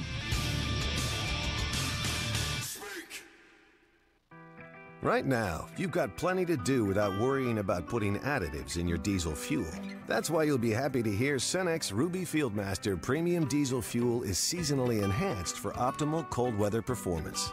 So order Cenex Ruby Fieldmaster for the performance and extra protection your farm equipment needs. Because after fueling farms for 80 years, no brand respects Mother Nature more than Cenex. In Wellington, Kansas, see Progressive Co-op. Hey, Mark Walters with Armed American Radio, and I want to tell you about Rob's Gun Tech and Firearms. They're the dealer to buy, sell, trade, and even consign. Budget to high-end custom firearms, ammo, accessories. They've got it all and feature Wilson Combat, Guncrafters Industries, and Nighthawk Custom. Have a request? Work with their in-house gunsmith, find the right solution for you. Rob's Gun Tech offers pricing programs and discounts and proudly gives back to the Veterans Suicide Network. Learn more today at robsguntechandfirearms.com or visit them just east of 159th North on East Kellogg, where they know more than just the price. This is a Steckline communication station, K273CX, FM 102.5, and AM 1480 KQAM, Wichita Proud. It's time for your latest news from the KQAM News Center. Brought to you by MJ's Truck Repair of Mound Ridge, Kansas. Sales and service of the big rigs and trailers, plus ag diesel equipment repair on and off the farm. Good morning, I'm Stephanie Austin. A Wichita man has been arrested on multiple charges following a police chase yesterday morning. Around 9 a.m., a Wichita police officer attempted to stop a 2002 tan Mercedes-Benz that was speeding down Rock Road. The driver, 23-year-old Carlos William, pulled into a parking lot in the 1700 block of North Rock Road, but pulled a U-turn and sped away southbound on Rock Road. William then collided with 2 other vehicles at the intersection of Central and Rock. He then fled on foot, but was eventually apprehended. Investigators found out that William had just been in a pursuit with the Bel Air Police Department just before his encounter with the Wichita Police Department. Carlos William was arrested on charges of resisting arrest, flee and elude, hit and run, possession of marijuana with the intent to sell, and other traffic charges. A 33-year-old Hayesville man has been sentenced for the rape of a 68-year-old woman. A judge has sentenced Garen Spencer to 71 years. In a trial back in December, Spencer was found guilty of rape and aggravated sexual battery. Spencer attacked the woman in her home on November 10th of 2017. Detectives from the Sedgwick County Sheriff's Office investigated the case. Federal health inspectors are investigating after a 38-year-old Sedgwick County man died when a trailer backed over him. The Butler County Sheriff's Office said that Stephen Farmer died Wednesday in Rose Hill. Emergency crews found Farmer on the ground behind a truck which had a flatbed trailer carrying a piece of loading equipment. The Sheriff's Office says the man driving the truck was turning around in a parking lot when the trailer hit Farmer. He fell, and the right tires of the trailer ran over him. He passed away at the scene. Detectives determined the death was an accident and no charges are being pursued. The Sedgwick County Zoo has announced a $15 million upgrade that will include a new habitat for a highly endangered leopard and a train to transport guests. The Wichita Eagle reports that $6 million will come from the county and the rest will come from the community. It's time now to check in at the sports desk. It's hard to believe, but we are coming up on the home stretch of high school basketball. We've got a great game tonight. We'll bring you on KGSO as the East High Blue Aces will travel to take on the Bishop Carroll Golden Eagles. Tip-off will be about 7:30. College basketball tomorrow. The Wichita State Shockers are going to try to make it 2 in a row in conference. They will host Tulsa at Charles Cook Arena for a 1 p.m. tip. The Kansas Jayhawks will take on Texas Tech, the number 16th ranked team in the country. And the Kansas State Wildcats will travel down to Stillwater to face the Cowboys from Oklahoma State. Hey, you can hear that game on KQAM starting at 4 o'clock. From the sports desk, I'm Doug Downs. MJ's Truck Repair at Exit 46 off I-135 in Mound Ridge, America is the largest full-service truck center between Wichita and Salina in central Kansas. Truckers in the know already know, and ag people from miles around know they can turn to MJ's Truck Repair for repair and parts for their tractors, combines, and hay equipment. You construction types, listen up. Skid steers, backhoes, forklifts, bulldozers, and payloaders. MJ's of Mound Ridge is also your construction equipment, parts, and repair headquarters. Find MJ's on the web at mjstruckrepair.com. When it comes to cleaning homes, dust, grime, and soap scum don't stand a chance when a team of highly trained dirt assassins from the Maids hit the scene. Ruthlessly efficient, trained in a 22-step process perfected through years of practice by the Maids. These masters of messes have only one motto: we fight dirty. Call now for a free estimate and schedule every other week service. Call the Maids, 316-832-9058, or visit maids.com. Waring and Fiegel Optometry at 2121 North Tyler, number 302, has a selection of prescription sun eyewear that's so bright everyone can be wearing shades. Waring and Fiegel Optometry has the names in sun eye apparel that people seek. Prescription eyewear from Maui Jim, Oakley, Wiley X, Rudy Project, and even sunglasses from Amphibia. Squinting in this beautiful sunshine doesn't have to be a thing. What are you wearing? Waring and Fiegel Optometry, 21st in Tyler. The latest news from the Big Talker, KQAM. President Trump has told the New York Times the current budget talks between Democratic and Republican leaders to avoid another shutdown 2 weeks from today are, quote, a waste of time. Mr. Trump telling the newspaper he's prepared the country for a declaration of national emergency to build a border wall. I think I've set the table very nicely. Democratic New Jersey Senator Cory Booker wants to run against Trump in 2020, telling supporters in a video released a short time ago that he's a candidate for president. I believe that we can build a country where no one is forgotten. No one is left behind. Where parents can put food on the table, where there are good-paying jobs with good benefits in every neighborhood. Booker is a former mayor of Newark, New Jersey. Forecasters are telling folks in the Midwest they could see a rapid thaw coming, with temperatures climbing by as much as 80 degrees. Such a drastic change just days after Arctic conditions could create problems such as bursting pipes, flooding rivers, and crumbling roads. Mixed stock futures on Wall Street now. I'm Michael Toscano. Your local weather on KQAM. Brought to you by Maximum Outdoor Equipment. All equipment outdoors, from lawnmowers to snowblowers. Just south of Kellogg on West Street and online at MaximumOutdoor.com. Here's your latest forecast on the Big Talker, KQAM. For this morning, some patchy fog, otherwise partly sunny and 48. Patchy fog tonight after 7 p.m., increasing clouds and 40. Tomorrow, patchy drizzle between 7 and 1, otherwise mostly cloudy and 58, with winds gusting over 25 miles an hour. I'm Amp Harrell, and that's your latest forecast on Wichita's big station, the Big Talker, AM 1480 and 102.5 FM, KQAM. At 7:06, it's currently 23 degrees. Setting the trend for talk radio. This is the Big Talker, 1480 AM and 102.5 FM.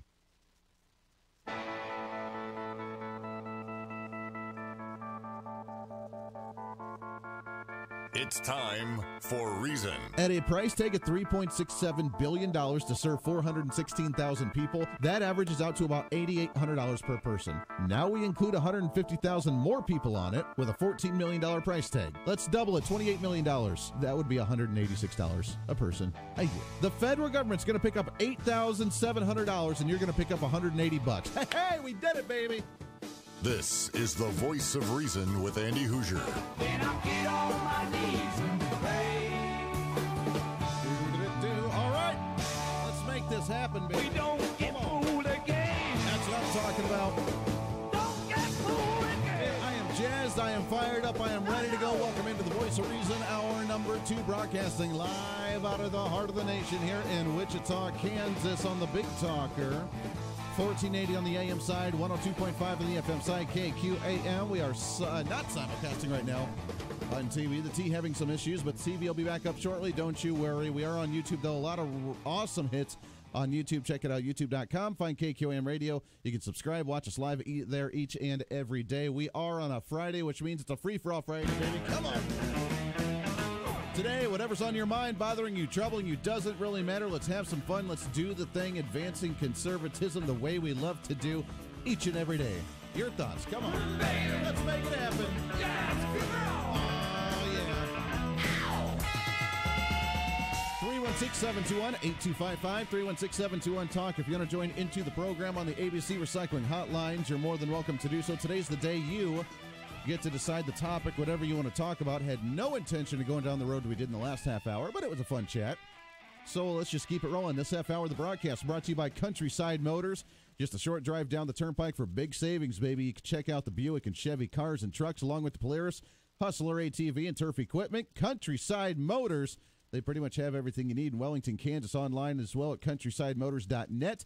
Countrysidemotors.net. Definitely go and check them out. We appreciate very much them supporting us here on the Voice of Reason and KQAM Radio. 316-721-8255. By the way, we have our winners, which I will announce later on in the broadcast for the Sunflower Showdown with Toppers Plus and KQAM Radio. We do have a winner for there that we will announce. Also, we have our winners that we will be drawing for the big game brought to you by KQAM, KGSO, and BNC Barbecue that will get to enjoy you plus 9 of your friends at for a big party, all-you-can-eat food and drinks at BNC Barbecue coming up this weekend. As you know, the big game is going on, which I don't want to spend a lot of time on it because it's a sports thing, and I don't really care about the sports thing, really. But being a Friday, you can talk about whatever you want. You can let me know your thoughts on the game if you want. What I really want to ask you, though, as being a little bit more on the politically oriented side, is no matter what you're calling and talking about, the question is, will you watch the big game? Will you watch it? Does that entice you in any way, shape, or form? Because of the whole national anthem, the kneeling of the players, the protest that was going on, does that deter you from watching the big game today or this weekend, or will you still watch it? I'm curious. So I will ask you that if you choose to call in today as well. 316-721-8255. We have our past interactions that we'll get to in just a second, but here's some good news that I have to enjoy. And first off, if you heard the breaking news at the top of the hour, is that Cory Booker, and we announced it right before the top of the hour, Cory Booker has officially announced his run for president 2020. That's very cute. Let him do his thing. I don't really care. And you know what? He's just going to divide himself between Kamala Harris and Elizabeth Warren as the "I'm more progressive than you" argument that's going to happen for the Democratic primaries. This is how the pendulum swings right here. This is how the pendulum goes further and further and further, as when the Democrats especially, which I love watching the Democrats bicker amongst each other, which they don't do very well if you notice. Republicans have no problem beating each other up in a primary race. And, oh, this person did this, and, oh, here's the personal life of them, and, oh, here's what their voting record was. And, oh, I mean, they tear each other apart. They're vicious. Democrats, if you ever watch a Democrat primary, well, I pretty much agree with them over there, but I have the record to prove it. No. I agree with you over here, but I have the record to prove it. And they don't disagree on issues. They don't disagree on how things are beat because they love their marching orders. They love their talking points, and they love to just, they have the exact same opinion for everything. Yes, we should have Medicaid for all. Yes, we should get rid of student loan debt and have it funded by the government through crazy tax rates. Yes, we should raise the taxes for evil rich people to be paying their fair share. Yes, we should be punishing corporations because corporations are evil and we hate them and they don't have any value to society. Yes, we should try and have a socialist type of mentality and get rid of the Electoral College so we can have 5 cities dictate the entire election at the federal level. Yes, we should. They all agree on these things. They just have to decide for themselves on who actually is going to advocate for that agenda better. On the Republican side, during the primaries, we're always like, actually, no, that's a bad idea. We need to have a lower tax rate than what you need to have, and this is the reason why, and this is why I'm going to back it up. No, we need to have a little bit higher rate here, but we're going to cut things over here. I mean, we actually have like a difference of ideas on the Republican front. They're all usually decent ideas, except for if you get like the crazy Republican that's like, I think we should have government programs. John Kasich. But usually we have just like a bunch of really good ideas from the Republicans and we decipher ourselves between one another. That's a really good primary. The Democrats don't know how to primary themselves. They really don't. So here's my prediction for the day is, and you can write it down right now, Andy's predictions.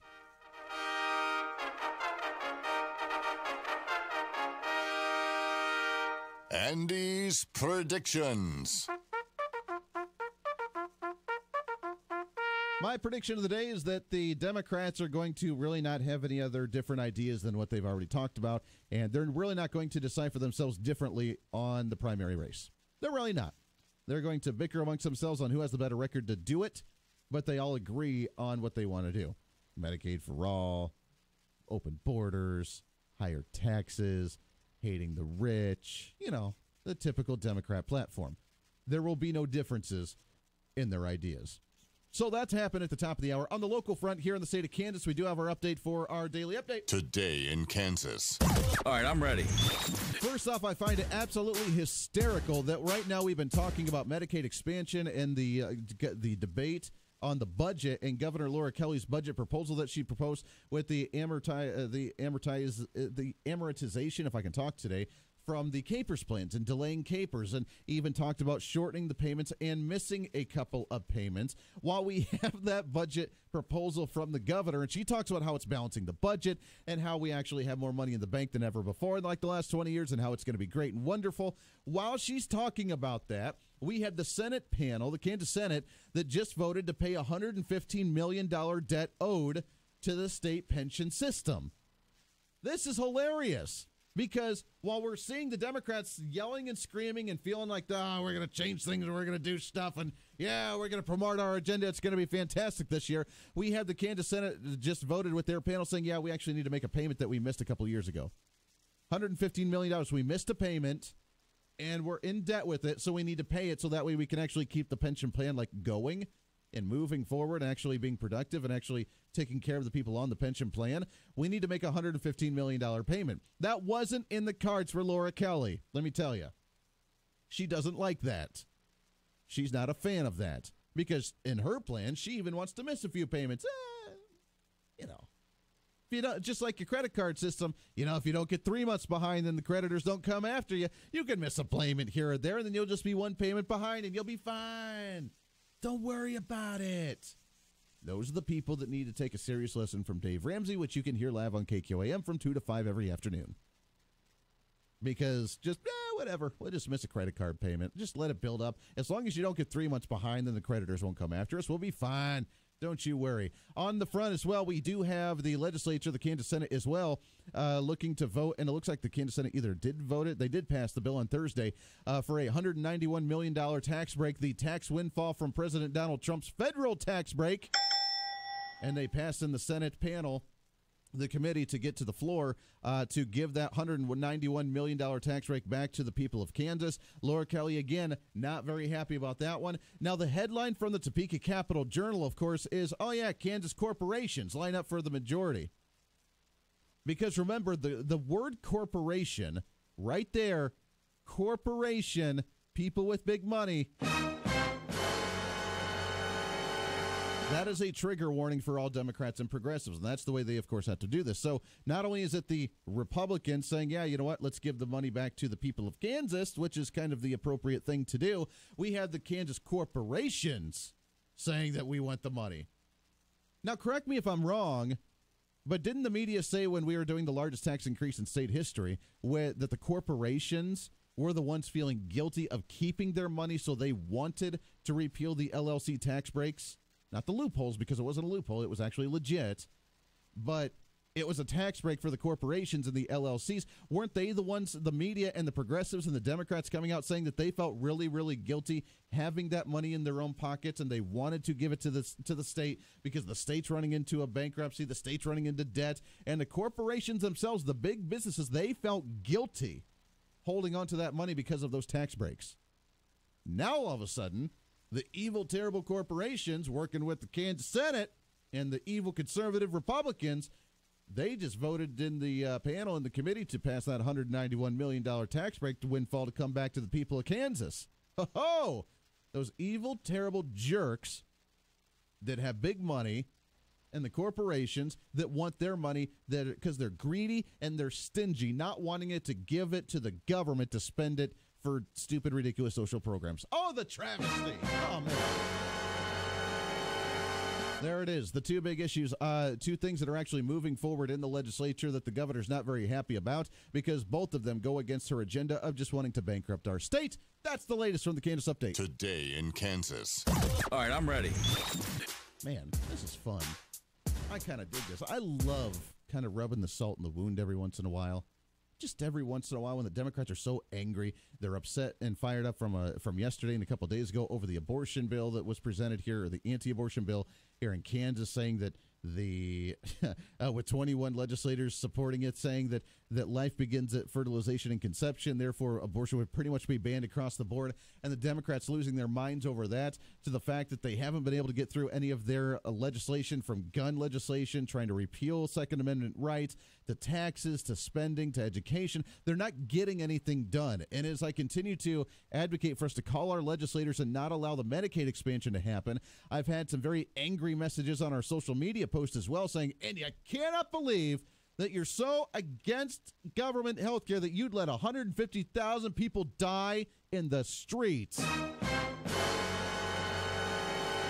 Now, obviously, that's not going to happen, but that's the cuteness that they try to talk about. So that's the latest, and I think we're moving somewhat in a positive direction. What the end goal or what the end result may actually be, that's up for debate still, but at least we're seeing some positive growth here, especially with a $191 million tax break for, you and I doing our thing, because that's the way it is. It's time. We do it every single week. I'm in a nightmare hallucination. It's time to pass it or exit. There it is, the Pass It or Action of the Week, brought to you by The Spectacle Shop. Visit them online, krspecs.com. Also visit them at 306 North Rock Road. We appreciate them partnering up with us here on this every day. Here's how it works every Friday, is that you are the voice. You're the topic. You're the one that gets to actually choose yay or nay, up or down on the issue that I present to you every single week. And this week, a lucky listener, lucky caller, is going to win a pair of Kansas State, Oklahoma State basketball tickets that's going to go on tomorrow. You can listen to that game here on KQAM, but you can also go and enjoy it here as well. But we have some K-State OSU tickets for Saturday, February 2nd. That would be tomorrow, and you can enjoy the basketball game right before the big game as well. So, phone lines at 316-721-8255. Here is the topic of the week for the Pass It or Exit. From the Topeka Capital Journal, a bill inspired by a high-speed chase in Topeka would remove liability for police. The Kansas League of Municipalities requirement for a police officer's engagement in a high-speed chase to drive with regard to others' safety. Now, this is a case referring back to a 2010 collision that happened in Topeka. A man fleeing an off-duty Capitol Police officer in a stolen car at speeds of 100 miles an hour and more through the streets of Topeka crashed into a pickup and seriously injured two occupants.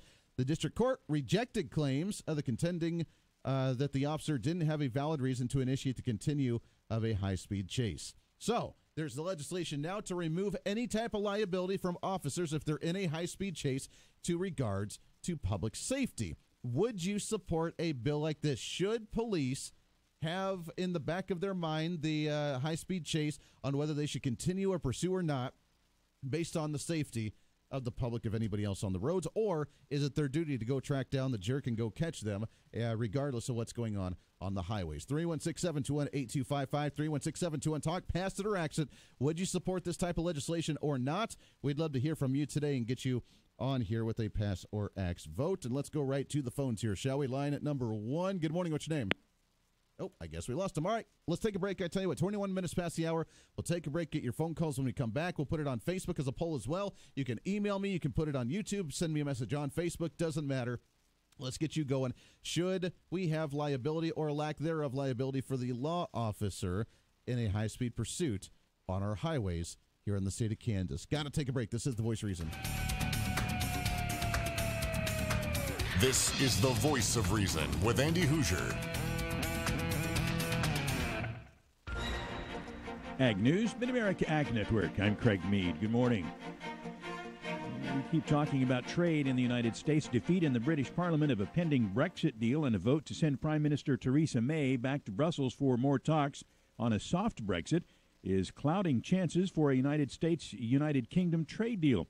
Brexit has again turned British politics upside down. Lawmakers sent Prime Minister May back to Brussels for more talks with a reluctant European Union for guarantees of open Irish borders and a years-long exit, a soft Brexit, it's being called. Brexit's uncertainty facing a March 29th UK departure deadline and possible trade and travel chaos with no deal is further clouding United States and UK trade prospects. American Farm Bureau's Veronica Nye says, we want to make sure what rules the UK is operating under before we set into an agreement. So still a couple years out on the potential deal with the UK. Complicating things, American Farm Bureau Trade Advisor Dave Salmonson says a soft Irish border does not help a United States-United Kingdom trade deal. If you have that situation where they're still part of the EU or they're still related to the EU for business and trade issues, very difficult to have a separate negotiation and achieve real differences. If they're going to stay with the regulatory regime and it's because of the Irish border issue, which is a big determinant for them, it would just make it hard to get a substantive agreement between the U.S. and the U.K. on agriculture. The British Parliament has already rejected the so-called backstop of a hard Irish border. The United States, in the meantime, has put together goals for a future U.K. negotiation and is already in talks with the EU on a separate deal. Most attention is on London. U.S. National Intelligence Director Daniel Coates warned Congress this week a disorderly Brexit would cause economic disruptions that could substantially weaken the U.K. and Europe. Ag News, Mid-America Ag Network. The National FFA organization has more than 660,000 members nationwide and well over 8,000 local chapters across America. And February is our month to say thank you to them all. From education in agri-science to biotechnology, the National FFA organization helps students ages 12 to 21 take that next step in education and experience. And we give thanks and appreciate each local chapter, each FFA leader, and each FFA student in Kansas with KQAM Radio. Brought to you by the Comark Energy Co-op, the Kansas Wheat Commission, and MJ's Truck Repair in Mound Ridge. Mark Collier at Collier Allstate knows mayhem can happen at any time in Kansas. Whether you live in the city, one of Kansas's great small towns, or out in the Great Plains, Mark and Allstate will protect you from the effects of mayhem. Home, health, life, or business, Mark and his great staff will help you find the best protection. Mayhem is guaranteed to come. Let the Mark Collier Agency help you through it. Mark Collier, the Collier Agency, 204 North Main in Goddard. Give them a call at 316-413-4014 and on Facebook at Collier Allstate. It sounds innocent enough. I like to shop the internet thinking I'll save a few dollars. But when it comes to truck accessories, we spend a lot of time in our shop trying to adapt for people what they thought would be such a great deal. With a combined 100 years of knowledge and experience, our professional sales and installation staff will help you make sure that you get the right accessories for your truck. Have your accessories professionally installed, saving you time and headaches. Continental Truck Accessories, 6701 South Broadway. El Dorado Livestock Auction, 2.5 miles east of El Dorado on Highway 54. Pipe cattle pens with a capacity to hold 5,000 head of cattle. Covered pens to hold 3,500 to 4,000 head. There's a fully modern vet barn and a fully computerized sale program for fast and accurate settlement. The sales ring, comfortable stadium seating in a climate-controlled arena, and new scales. The sale order on sale day, stock cows and bulls, followed by calves, then feeder cattle, then butcher cows and bulls. The goal at El Dorado Livestock Auction is to get the highest possible price for the producer by bringing in the best possible buyers. The auction barn staff provides a friendly, personal relationship with each customer. The staff gets to know the customer and his or her individual needs, and then they meet those needs with an honest, full-value approach that serves both buyer and seller. El Dorado Livestock Auction, a sale every Thursday at 11 a.m. El Dorado Livestock Auction, 2.5 miles east of El Dorado on Highway 54. Call the Voice of Reason now on the ABC Recycling phone lines at 721-8255. This is The Big Talker, KQAM.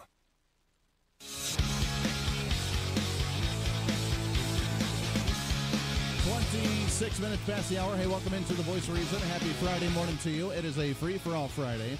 Trying to cram a lot into a short amount of time because we have limited. We only have 3 hours on this program. What the heck, man? This is crazy. Welcome in 316-721-8255 on a free-for-all Friday. It is the continuation of our Pass It or Ax It of the week. We got a few messages on Facebook for this one and email so far as well. And actually tied 2 and 2 right now for our Pass It or Ax It. Should we hold law enforcement responsible for public safety during high-speed pursuits on highways? Is it the duty of law enforcement to look out for the public safety when they're in the high-speed pursuit, and even to the regards of ending the high-speed pursuit and letting the bad guy get away?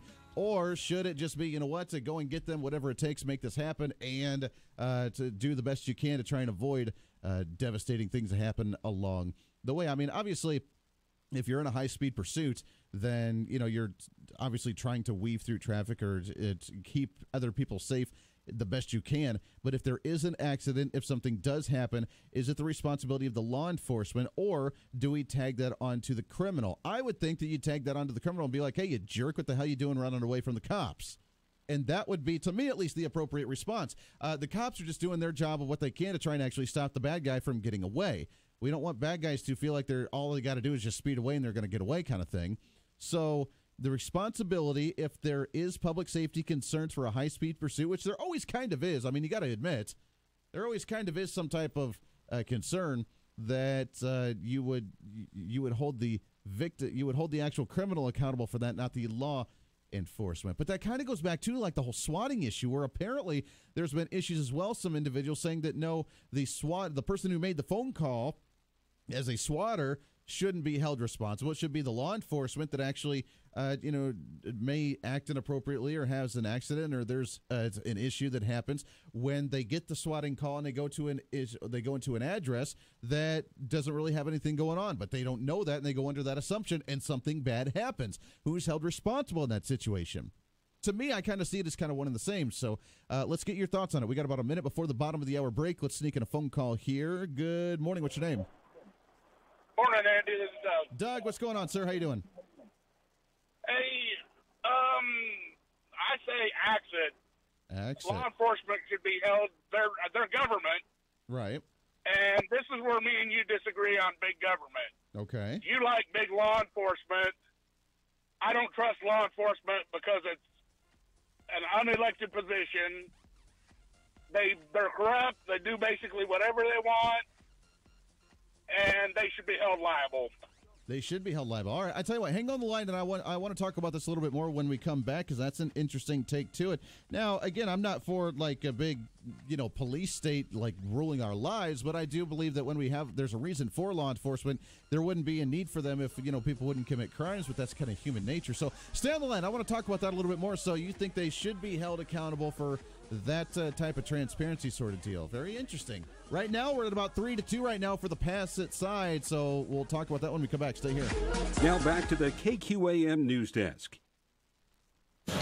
President Trump told the New York Times he probably won't be satisfied with any deal Capitol Hill negotiators come up with for border security, pinning the blame on the House Speaker. I think Nancy Pelosi is hurting our country very badly by doing what she's doing. The Trump administration is set to announce it is withdrawing from the Intermediate Range Nuclear Forces, or INF treaty. The withdrawal would follow years of unresolved dispute over Russian compliance with the pact. A New Jersey senator is the latest in a string of Democrats to announce a run for the White House. I'm Cory Booker, and I'm running for President of the United States of America. That from a video announcement emphasizing a return to American unity in an era of deep political divisions. Booker joins California's Kamala Harris and two other U.S. senators running for the presidency. Dow futures are down 22 points on Wall Street. The NASDAQ is off 52 points. I'm John Trout. This is John Greenhut, and if your teeth are stained from coffee, tea, or smoking, Power Swabs is the answer. In 5 minutes, you'll see 2 shades whiter teeth, and in 7 days, 6 shades. Even better, there's no messy strips or trays that you'll have to leave in your mouth for an hour. Just swab your teeth for 5 minutes, and you're done. To try Power Swabs, call 1-800-679-0969. Your bright white smile will have your friends talking about how great you look. Try it risk-free. 1-800-679-0969. That's 1-800-679-0969. Together, we can turn a stairwell into an ER at a moment's notice. Together, we can turn a rescue ship for refugees into a maternity ward. Together, we can vaccinate 710,000 people in just 11 days. Together, we are Doctors Without Borders. Doctors Without Borders goes where others don't to provide life-saving medical care. Learn more at doctorswithoutborders.org.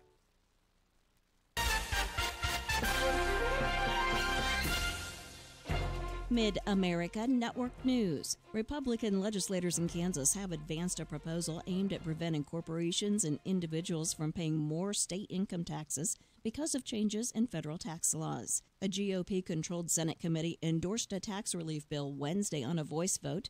The Senate is expected to debate the bill soon. Republican leaders have made tax relief a top priority, but new Kansas Governor Laura Kelly has said lawmakers should avoid tax changes this year. A man arrested at a Kansas storage unit with his 2 children and his dismembered wife's body has been convicted of 3 felony counts of sexual exploitation of a child. 36-year-old Justin Ray said he dismembered his wife, Jessica, after she died giving birth at a Kansas City hotel in October of 2017. He has not been charged with killing his wife. I'm Stephanie Austin. For decades, white planters have earned a reputation for boosting yields and profits. Now they've taken a quantum leap forward with the addition of precision planting, world-renowned technology. This is Leroy the Tractor Man from Schmidt & Sons. Did you know that precision planting technology is fully integrated into your equipment straight from the factory? Right now, you can demo the 9800 VE Series planter, which takes the trusted systems white planters have used for years and combines them with precision planting's innovations for an even higher level of performance. It's all designed to give you more speed so you can plant faster while still getting the seed exactly where it needs to be. More accuracy, 1 seed per space, and seed spacing consistent across the entire width of the planter, and higher yields with real-time data to help you make better decisions. White planters and precision planting. We've combined 2 proven brands into one fantastic value. Find out more at Schmidt & Sons, your white planter dealer, located in Mount Hope and Winfield, or check us out on the web at schmidtinc.com. Hi ladies, it's Tiffany talking about my all-time favorite home decorating source, Jabara's Flooring Outlet. You've heard of Jabara's Flooring for years. They have the largest selection of carpet, wood, and all your favorite floor coverings in the state. And right now, they are offering a free Sonic Clean Soft Carpet Vacuum with every qualifying carpet purchase. Who doesn't need a new vacuum? Am I right, ladies? So take it from a real shopper, someone who loves a great deal. See Jabara's for your new floors. Like they say, the smartest shoppers shop Jabara's. 17th and North Broadway, Wichita. Here's your latest forecast on the Big Talker KQAM. For this morning, some patchy fog, otherwise partly sunny and 48. Patchy fog tonight after 7 p.m., increasing clouds and 40. Tomorrow, patchy drizzle between 7 and 1, otherwise mostly cloudy and 58 with winds gusting over 25 miles an hour. I'm Amp Harrell, and that's your latest forecast on Wichita's big station, the Big Talker, AM 1480 and 102.5 FM KQAM. At 7:35, it's currently 21 degrees. This segment of The Voice of Reason on KQAM brought to you by Riverside Cafe, home of the 3-pound burger and hand-cut fries, plus breakfast all day long. 2 Wichita locations and 824 North Baltimore in Derby. Riverside Cafe.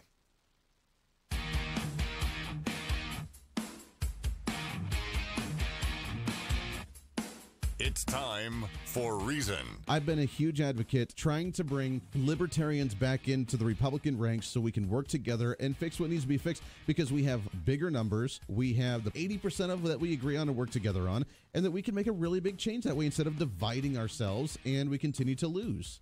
The Voice of Reason with Andy Hoosier. Hey, there it is, 36 minutes past the hour. Good Friday morning to you. I know you're excited for the weekend. I'm excited for the weekend. Double question for you today. Number 1. Will you be watching the big game this weekend? That's the big question. The second one, of course, is our pass it or exit of the week that we're having fun with. I'm in a nightmare hallucination. It's time to pass it or exit. And so far, we've had about, actually, a few more coming in. We've had 5-3 right now for the passing it over the exit. And Doug, I know you said exit. I think you meant pass it because you want the responsibility for law enforcement. The big question is, for this one, brought to you by the Spectacle Shop, 306 North Rock Road. Visit them online at krspecs.com. Should we have a law holding law enforcement responsible for public safety during high-speed pursuits on our highways? I know you said exit, but did you mean pass it on that you want law enforcement to be responsible for that, to be aware of that during a high-speed pursuit? I do. They should be responsible. I mean, it's just like Waco. You know, take Waco as an example. David Koresh knew the law enforcement was coming. All those babies died because the government pressed the issue. Right.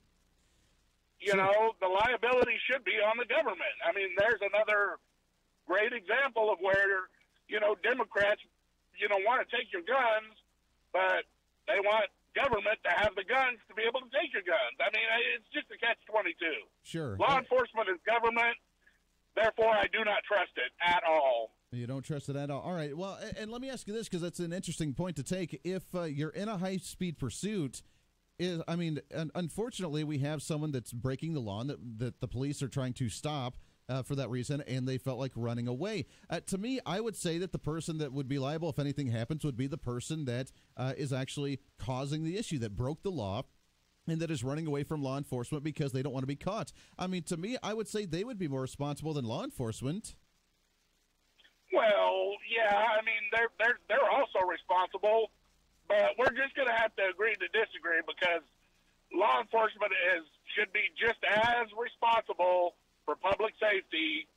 If you want government to provide your personal safety, they should be responsible for it. Okay. I don't rely on government. I'm not going to sacrifice my freedoms for an ounce of safety from the government.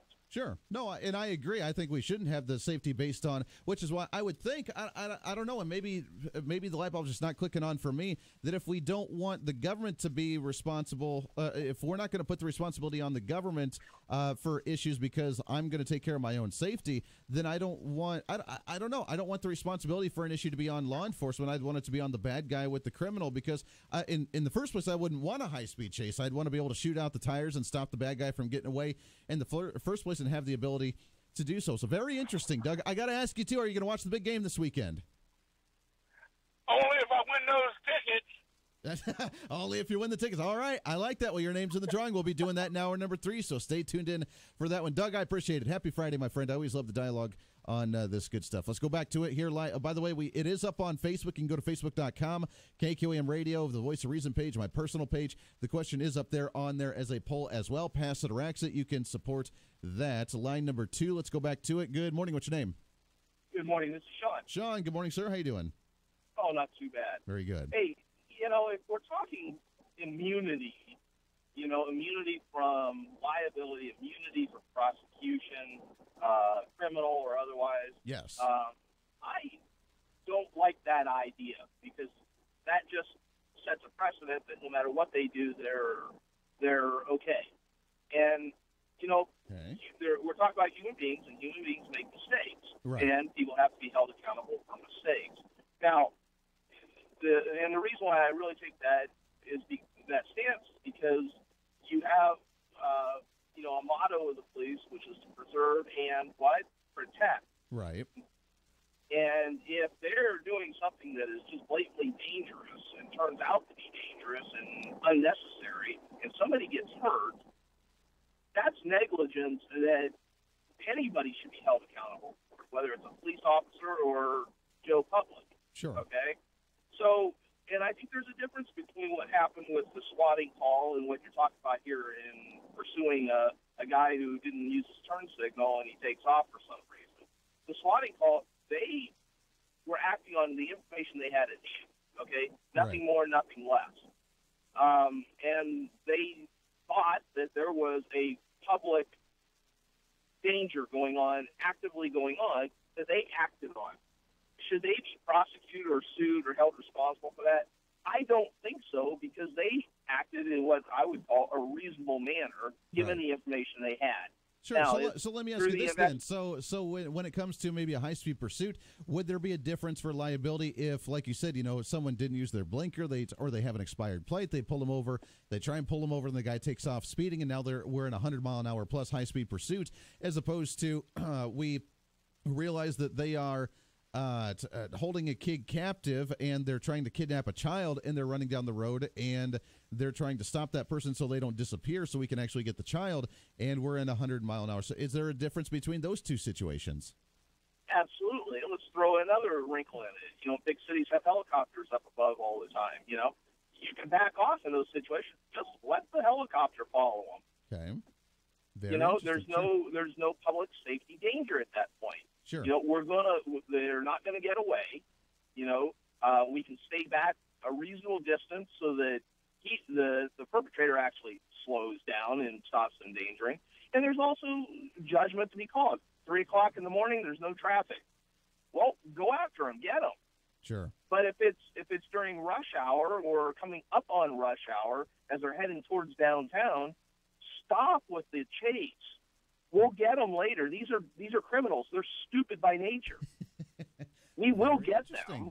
All right, because I hate to lose, and I don't want anybody to get away. And if there's a bad guy trying to get away, they need to be punished, and we need to stop them. And my thought is that you go to whatever means it takes to stop them. And God forbid anything does happen to anybody, but if it does, then that bad person that's running away and causing the issue in the first place, to me, would be the ones held responsible. And the situation's different for every scenario. Just like there's never a cookie cutter situation for something like this, so they have to make their own judgment. When Absolutely, it comes to the criminal absolutely has to be held responsible. Also, sure. Okay, when something like that happens, I'm not advocating the responsibility of the idiot that decides to run from the cops. Sure. They are 100% responsible. However, the police can be also responsible. If they don't use good judgment and they don't consider all the facts sure. that are presented to them at the moment. Very good. All right, Sean, I appreciate it. We are that's about 8-5 right now for the passing it, wanting to have the responsibility to, for the most part, go towards law enforcement. Sean, I was going to ask him about the big game, but that's all right. Let's go to the phones here again. Line number 3. Good morning. What's your name? My name is Eddie. Eddie, good morning, sir. How you doing? I'm doing just fine, sir. Very good. What you got for us? Pass it or axe it? Neither, because this is God's truth. 40 years ago, a sheriff's officer was held financially, not criminally, but financially responsible for killing a friend of our family's, a little girl and the mother who were in town visiting her friend. Wow. My daughter was one of her friends. And that circumstance was that he was going to a non-injury accident, and he flew through an intersection. Sure. And hit the car. And how would you like to tell your daughter that she saw her friend she saw just an hour ago? Sure. That was killed because of a reckless sheriff's officer. And that's God's truth. Sure. No, that's... So yes or no, I don't know. Sure. Well, and you're right. With different situations, again, every situation's different for law enforcement on how they have to handle things. If it's a non-critical situation like that, do they need to be flying through intersections? Yeah, that's probably not the best thing to do. If they're in a 100-mile-an-hour speed chase, for someone with drugs or a kidnapped child in the back, and they're trying to rush to try and stop them and try and get behind them so they don't lose them, and they end up tagging another car and spin around. I don't know. Every situation is different, and it's devastating. We don't want to see something like that all around. So you're right. It's a hard situation to be in all around. But anyway, Andy, dress up like Cupid on Valentine's Day, okay, buddy? Oh, I like that. I like that. Eddie, you going to watch the big game this weekend? Hell no. Bye. There it is. Eddie, I love it. Appreciate the phone call. It's so funny. Over there on the sports side, we're seeing, and they're getting tons of people calling and trying to give the predictions for the game and talk about it. And we're just like, not going to watch it. Not going to watch it. I haven't heard a person yet on the show that said, I'm going to watch the game. Are you watching it for the commercials? That would be the interesting thing. 316-721-8255. Let's go back to the ABC Recycling Hotlines. Your pass it or exit for the week. Should we hold law enforcement responsible for public safety during a high-speed pursuit, or should the responsibility be solely on the criminal trying to do the getaway? Let's go back to it. Phones are lit up. Line number 1. Good morning. What's your name? Good morning, Andy. Hey, good morning, Carl. How are you, sir? Hey, I am fine. Had to call in because there's so much happening, and you wanted to talk about car chases. I would hold Hollywood responsible. Going back in this little bit of film history, glamorizing car chases involving the police. The whole... Hey, now, don't you be attacking my Fast Five now. And Thelma and Louise, and there's a whole bunch of them on that. But I wanted to touch base with you also. The news out of Topeka in terms of taxes, Tax Foundation just came out and said that Kansas had the 8th highest sales tax of any of the 50 states. Don't we feel special? And we're the second highest because in terms of taxes on unprepared food, non-restaurant food, groceries. Right. And second highest, I think that's just outrageous. Hey, and I gotta give you a correction. What you got? Goofed. You said Kamala Harris, the senator from California, announcing her presidential bid, that she's an African American. Well, she's actually her mother was an Indian and her father was from Jamaica. So that's what she's claiming to be. Indian Jamaican. Yeah. I don't know how you put that one. Well, we've got Hiawatha, and she's 1,024th, and I'm more concerned about her, about the ideas of the senator from Massachusetts and the senator from California than their background. Right. I mean, Harris's interesting background, and I don't know if the media is going to talk about it at all. She was Willie Brown's mistress for a while, apparently, from the news report. Or I guess girlfriend is the way the news is covering it. Sure. Back when Willie was the big dog in California Democrat politics as the Speaker of the House in the California legislature. But yeah, it's gonna be fun. You're right. I don't know how you categorize her. Now she's claiming to be the next Barack Obama, is going to be the first African American woman president. So that'll be really interesting. Carl, I hate to cut you off. We got a lot more callers I want to get to here with the Pass It or Exit, but I appreciate it very much. Real quick, are you going to watch the big game this weekend? I'm only interested in the commercials. I've got a family member who was a big Chiefs fan. But the NFL, I've just, kind of tuned them out. Pretty much done with it. All right. Appreciate it very much, my friend. 316-721-8255. That's another one down on that one. Let's go back to the phones here, shall we? Good morning. What's your name? Hey, it's John Libertarian. John, what's going on, sir? How you doing? Oh, just great, Andy. Thanks. I'm probably going to come in a little bit on the pass it side. I will usually lean towards holding government as responsible as we can. But they have a tough job, man, and those are some split-second decisions, and they do have a responsibility to catch these people. But really, this type of question, along with prison sentencing and other things that deal with law enforcement, come down to what your overall law enforcement is. Is it an organization that is out to punish the evildoers, or is it an organization that's there to enhance the public safety? Sure. If you land on the public safety side, then yeah, you're going to pass it. But if you land on the side that their main goal is to catch the bad guys and put them behind bars, then you're going to land on the exit side. Exactly. But I'll usually land on the side that wants to protect the people. All right. Very good. I appreciate that, John. That's a great point. I appreciate that. John, you going to watch the game this weekend? I can't wait to see the commercials. There it is. It seems like we're more excited about the commercials than we are about the game itself. Very good. I love it, John. Appreciate it, my friend, very much. So let's take a break here. We got just a few minutes to get your thoughts in for the Pass It or Exit of the week, as we usually like to do. I'm in a nightmare hallucination. It's time to pass it or exit. Yeah, that's right. Brought to you by The Spectacle Shop. KRSpecs.com is their website. Give them a call at 316-686-6111. The winner this weekend, or this for Friday, for our Pass It or Exit, I have a pair of tickets to the Kansas State-Oklahoma State basketball game coming up tomorrow. If you want to get a weekend out of the town a little bit, go enjoy a big basketball game. Going to be a big one. Going to be a fun one. We'll do that random drawing giveaway when we come back. Squeeze in a few more calls as well. Got some more doing it on the social media poll as well. We have more for the axing it, not being a fan of it. On that one, pretty much 5-2 on there, so we'll add those numbers up, get the final tally when we come back, wrapping up hour number 2. Dave Trabert, Kansas Policy Institute. He'll be joining us in hour number 3 as well. This is The Voice of Reason. Stay here. The Voice of Reason with Andy Hoosier. Market information, Mid-America Ag Network. Live cattle futures posted $1.30 to $1.75 losses in most contracts on Thursday. Feeder cattle futures were down from 97 cents to $1.75. January expired at 142.10. The CME Feeder Cattle Index was down 42 cents January 30th at 142.57. Wholesale boxed beef prices were lower Thursday. Choice boxes were down at $2.66 at 215.39. Select boxes were 12 cents lower at 212.88. USDA estimated federally inspected cattle slaughter 463,000 head through Thursday. That's down 5,000 head from last week, 8,000 head below the same week last year. Lean hog futures settled with 95 cent to $2 losses on Thursday. The lean hog index was down 22 cents from the previous day, 57.67 January 29th. Pork carcass cutout value $1.08 higher with an average weighted price of 68.05. The national base hog carcass value 49 cents lower with a weighted average of 50.84. Federally inspected hog slaughter estimated at 1.609 million head through Thursday.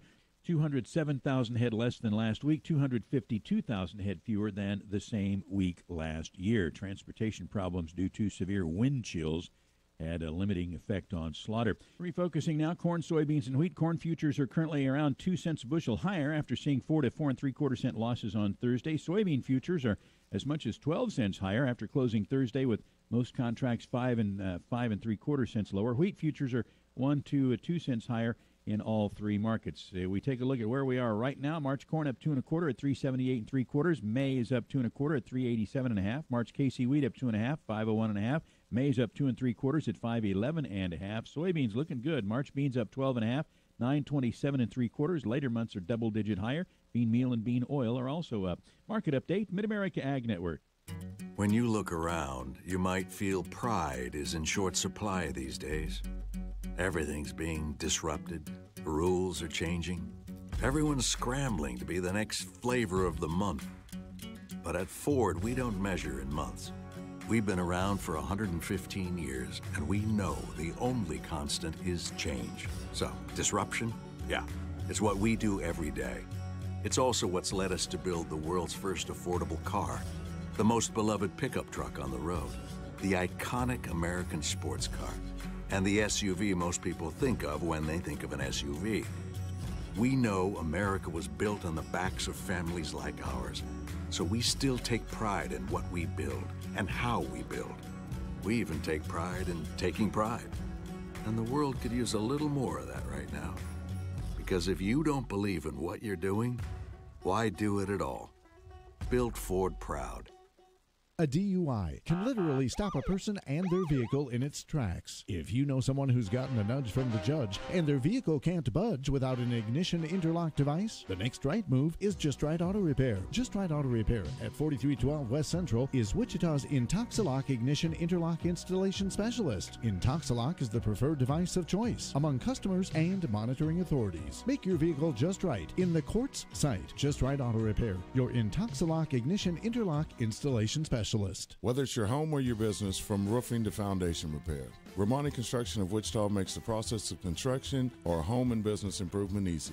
Romani Construction involves you in the process from concept to completion. Better Business Bureau accredited, Romani Construction specializes in roofing, fire and water restoration, foundation repair, and concrete, and is locally owned and operated. From setting a start date when things actually get started to completing your project on time, call Romani Construction of Wichita, 252-7972. Waring and Fiegel Optometry at 2121 North Tyler, number 302, has a selection of prescription sun eyewear that's so bright everyone can be wearing shades. Waring and Fiegel Optometry has the names in sun eye apparel that people seek. Prescription eyewear from Maui Jim, Oakley, Wiley X, Rudy Project, and even sunglasses from Amphibia. Squinting in this beautiful sunshine doesn't have to be a thing. What are you wearing? Waring and Fiegel Optometry, 21st and Tyler. Breaking news and special reports, all right here on the Big Talker, 1480 AM and 102.5 FM, KQAM.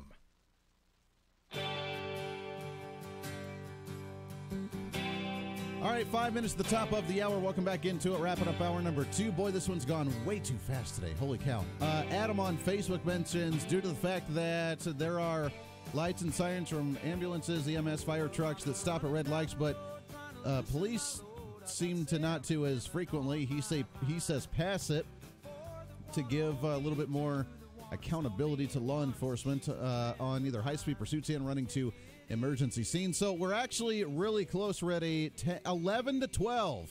With the poll on social media, we actually tipped it the other way to the exit side by 1 vote so far.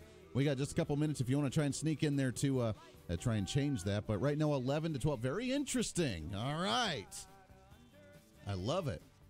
I wondered if that one would be a little bit divisive. 316-721-8255, 316-721-TALK, wrapping up our pass it or exit of the week. Somebody's going to get a pair of tickets to the Kansas State-Oklahoma State basketball game coming up tomorrow.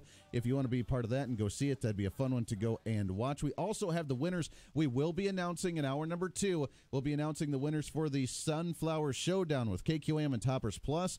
You got to go, drop your name in the box over at Toppers Plus, and we appreciate them partnering up with us. We'll announce those winners to get those tickets for next Tuesday, along with the big game party with the BNC Barbecue. I have not forgotten. We're going to do the drawing in hour number 3 and announce that winner on the show very soon, so stay tuned in for that one. Big stuff going on in the state of Kansas right now, not just with issues like this, but we have issues with the taxes and Medicaid. We have the education funding. We're going to talk about all that coming up And hour number 3 with Dave Trabert from the Kansas Policy Institute from what it sounds like as we wrap up our Pass It or Exit for the day. I'm in a nightmare hallucination.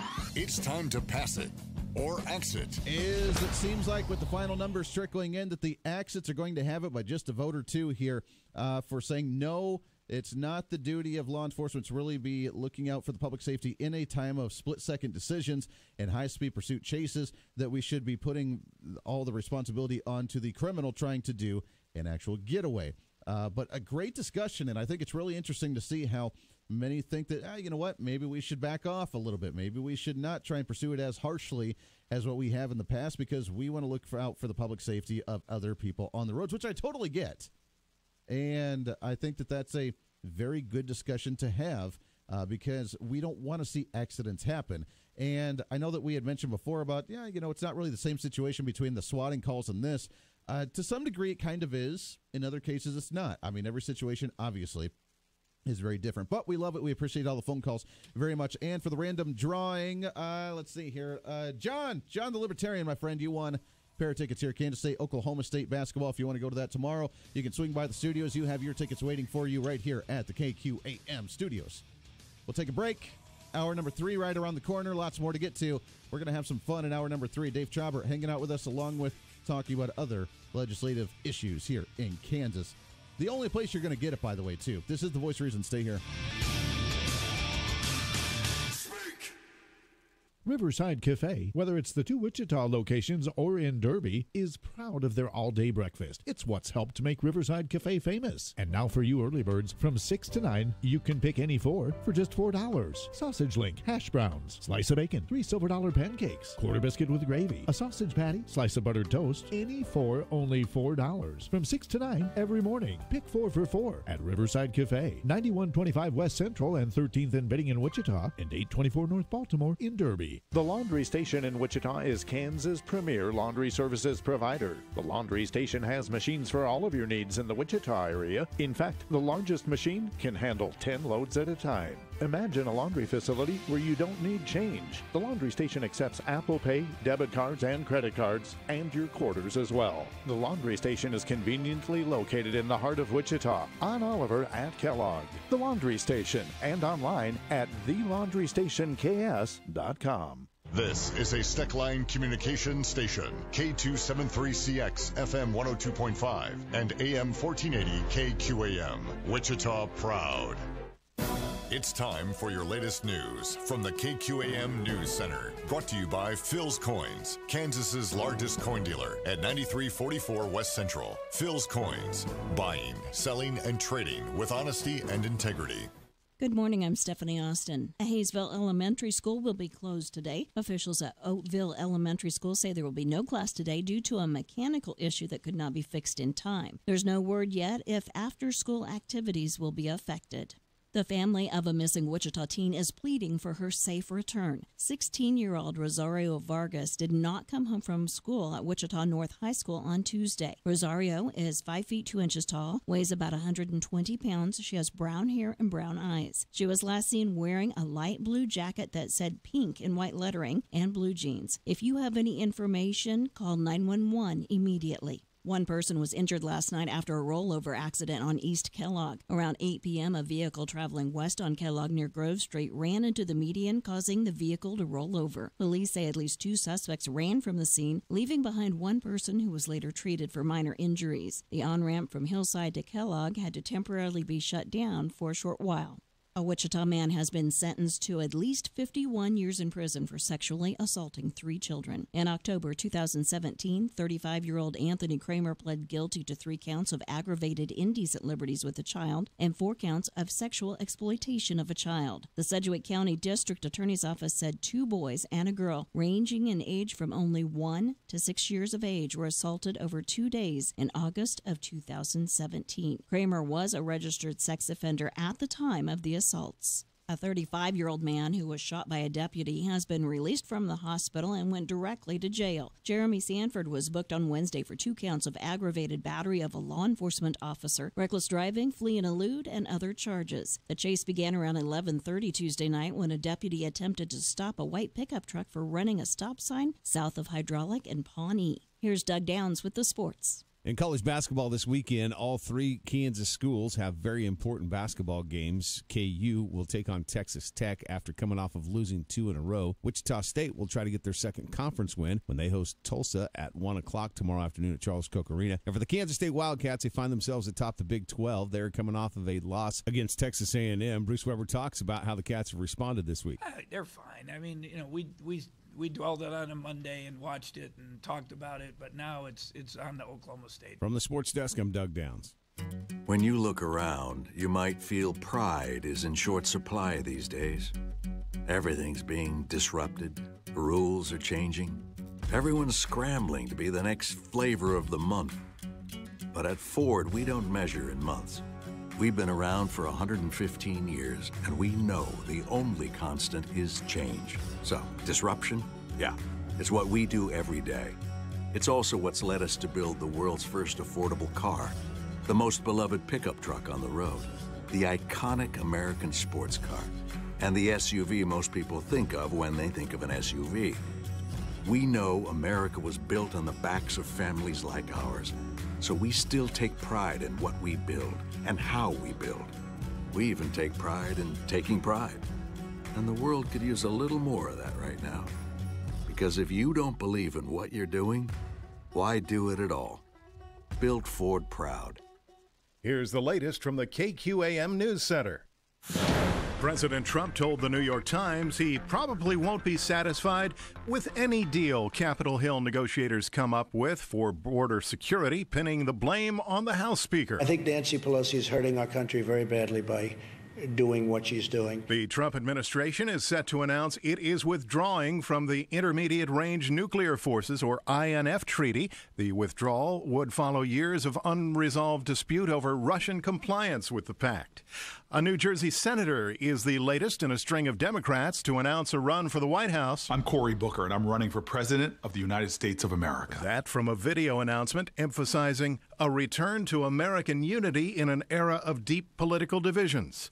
Booker joins California's Kamala Harris and 2 other U.S. senators running for the presidency. Dow futures are down 22 points on Wall Street. The NASDAQ is off 52 points. I'm John Trout. Your local weather on KQAM, brought to you by Jewelry Savers. Conveniently located off K96 on Greenwich Road. The Kansas trusted jewelry source since 1971. Jewelry Savers. Here's your latest forecast on the Big Talker KQAM. For this morning, some patchy fog, otherwise partly sunny and 48.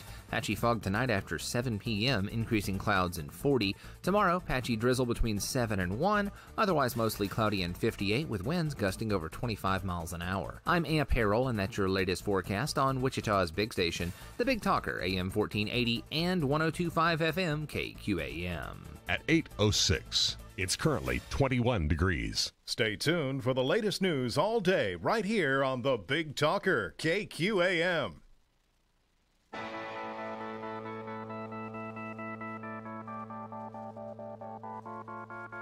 It's time for Reason. At a price tag of $3.67 billion to serve 416,000 people, that averages out to about $8,800 per person. Now we include 150,000 more people on it with a $14 million price tag. Let's double it, $28 million. That would be $186 a person a year. The federal government's going to pick up $8,700 and you're going to pick up $180. Hey, we did it, baby. This is the Voice of Reason with Andy Hoosier. When I get on my knees and pray, we don't get fooled again. Don't get fooled again. That's what I'm talking about. Welcome into the Voice of Reason, broadcasting live out of the heart of the nation here in Wichita, Kansas on the Big Talker, 1480 on the AM side, 102.5 on the FM side, KQAM. We're on TV. We're on YouTube. Go to youtube.com. Find KQAM Radio. Watch us live there. Leave a comment. Subscribe. We have almost 100 subscribers on there now. We've only been doing this about like a month or two from transferring from Facebook Live to YouTube Live. So we're getting up there. We appreciate it. Go there. You can subscribe to the page. Watch. You get a notification every day when we go live saying, hey, KQAM Radio is live. Let's rock it. It's a Friday. That means it's a free-for-all Friday. Anything on your mind, bothering you, troubling you? We have a big game apparently happening this weekend. People all kinds of worked up about. And we'll get your thoughts on that, too, if you want. All right. There it is. 316-721-8255. 316-721-TALK. If you want to join into the program, we want to hear from you. What's on your mind this half hour? The broadcast brought to you by Wildwood Cellars. It's more than just buying a bottle of wine. You can learn tips about finding the wine that you like, not the wine that you're supposed to like. There's a difference, by the way. You can always like some people like the really dry stuff, the really sweet stuff, the really semi-dry, kind of in the middle. I'll take any of it. I think it's good. And Dave, by the way, Dave Trabert in studio with us, Kansas Policy Institute. How are you, my friend? Great, Andy. Good to be here. It's great to be with you. Have you ever had mead? Have you ever tried mead? No, I've not. Oh, man. These guys, the Wildwood Cellars, the best mead, the elderberry blackberry mead. It's sweet because it's made with honey instead of sugar, so it's really sweet. Then you get the blackberry and the elderberry. It's healthy for you. It's good. It's delicious. Wildwood Cellars. Try them out. Nationally acclaimed vineyard off the Turnpike in Mulvane. Also at Maple and Ridge right here in Wichita. Online at wildwoodcellars.com. We appreciate them partnering up with us on here. Dave Trabert, it's been too long. Happy New Year. How you been, my friend? Same to you, Andy. It's we're managing to keep busy. Let's put it that way. Oh, man, I tell you what, it is a crazy couple of first weeks for the session. I cannot believe the ridiculousness of what's going on up there. Well, and the reason it's going on, and this session is no different than many others in the past, it doesn't matter which party is in the governor's office. We're facing a lot of these issues because we never really deal with the problems. Kicking the can down the road. Well, I mean, Thomas Sowell, and I think I've mentioned this to your listeners before, but one of my favorite economists, Thomas Sowell, explains it perfectly. He says, look, in order to understand politics, you have to understand that most politicians aren't really trying to solve your problems. Sure. Their number one priority is to get elected. Sure. Their number two priority is to get reelected. And the number three priority, well, it's kind of a distant thought. Yeah, a little bit. And that infects both parties. It has for a long time, both in Kansas and at the national level. And so everything is put in terms of how do I say this, deal with this, that will ensure my reelectability. Sure. And we don't ever deal with the real underlying problems. And so here we are again.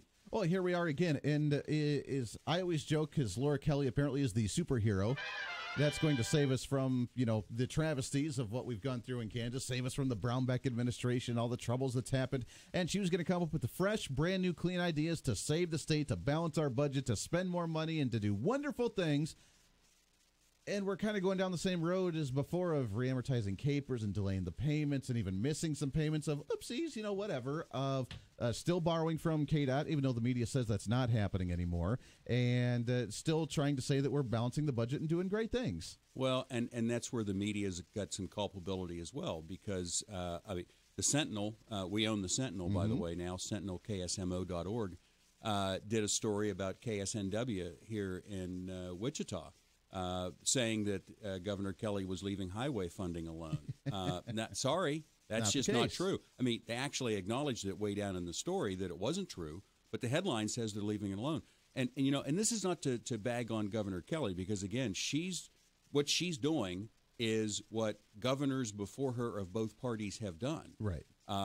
When I'm not in power, then passing, deferring capers and using highway funds and things like that are bad things, and they are. Sure. We should have a structurally balanced Brownback budget. was evil when he did that. How could he? But when you get into office, well, now we have to. And media gives them a pass. And This is not just Democrat. This is in general. They both do it. And this is why in our country and our state, why our freedoms continue to erode.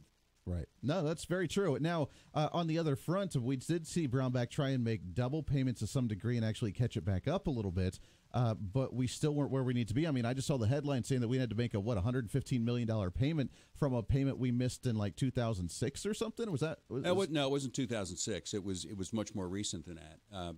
But, I mean, first of all, under the Brownback administration, they almost doubled the amount. If you look at an 8-year time frame, sure, they close to doubled the amount of money they were putting into capers. So they were doing better. But let's go back to how this all got started. In the early 90s, when the capers plan was fully funded, legislators, both parties said, let's give them a 25% increase in benefits, and we'll pay for it by not paying for it. Yeah, sure. So they also passed a law that said we will not put in the actuarially required amount each year. We'll put in a fixed amount. They set this in motion.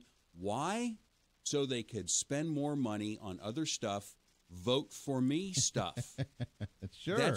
Again, it just comes back to we're not trying to solve problems. Right. We're not trying to look at, I mean, yeah, we do need to make health care more affordable, and we absolutely have to get schools funded. Sure. But you can't drag 10 pounds of flour out of a 5-pound sack.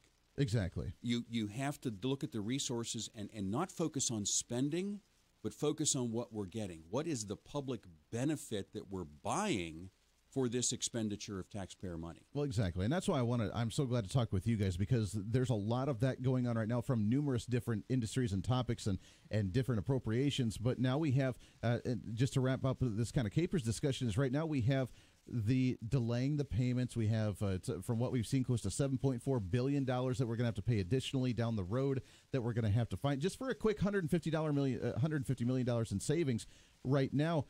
Not only should we catch us up, I mean, if we've made the obligation to do it, we should, but also should we look at what benefits people are receiving with the state pension plans, and will that eventually, regardless of whether we pay it now or we delay the payments, is that going to bankrupt us down the road because it's going to be way too much of our state budget? Well, it's $7.4 billion if everything works as scheduled. Well, then there's always that little catchy thing, too. So what happens if there's another big recession? Sometime between now and the next 30 years, there's a big margin for error in this. Sure. The cost could be exponentially higher if you have a bad recession in there.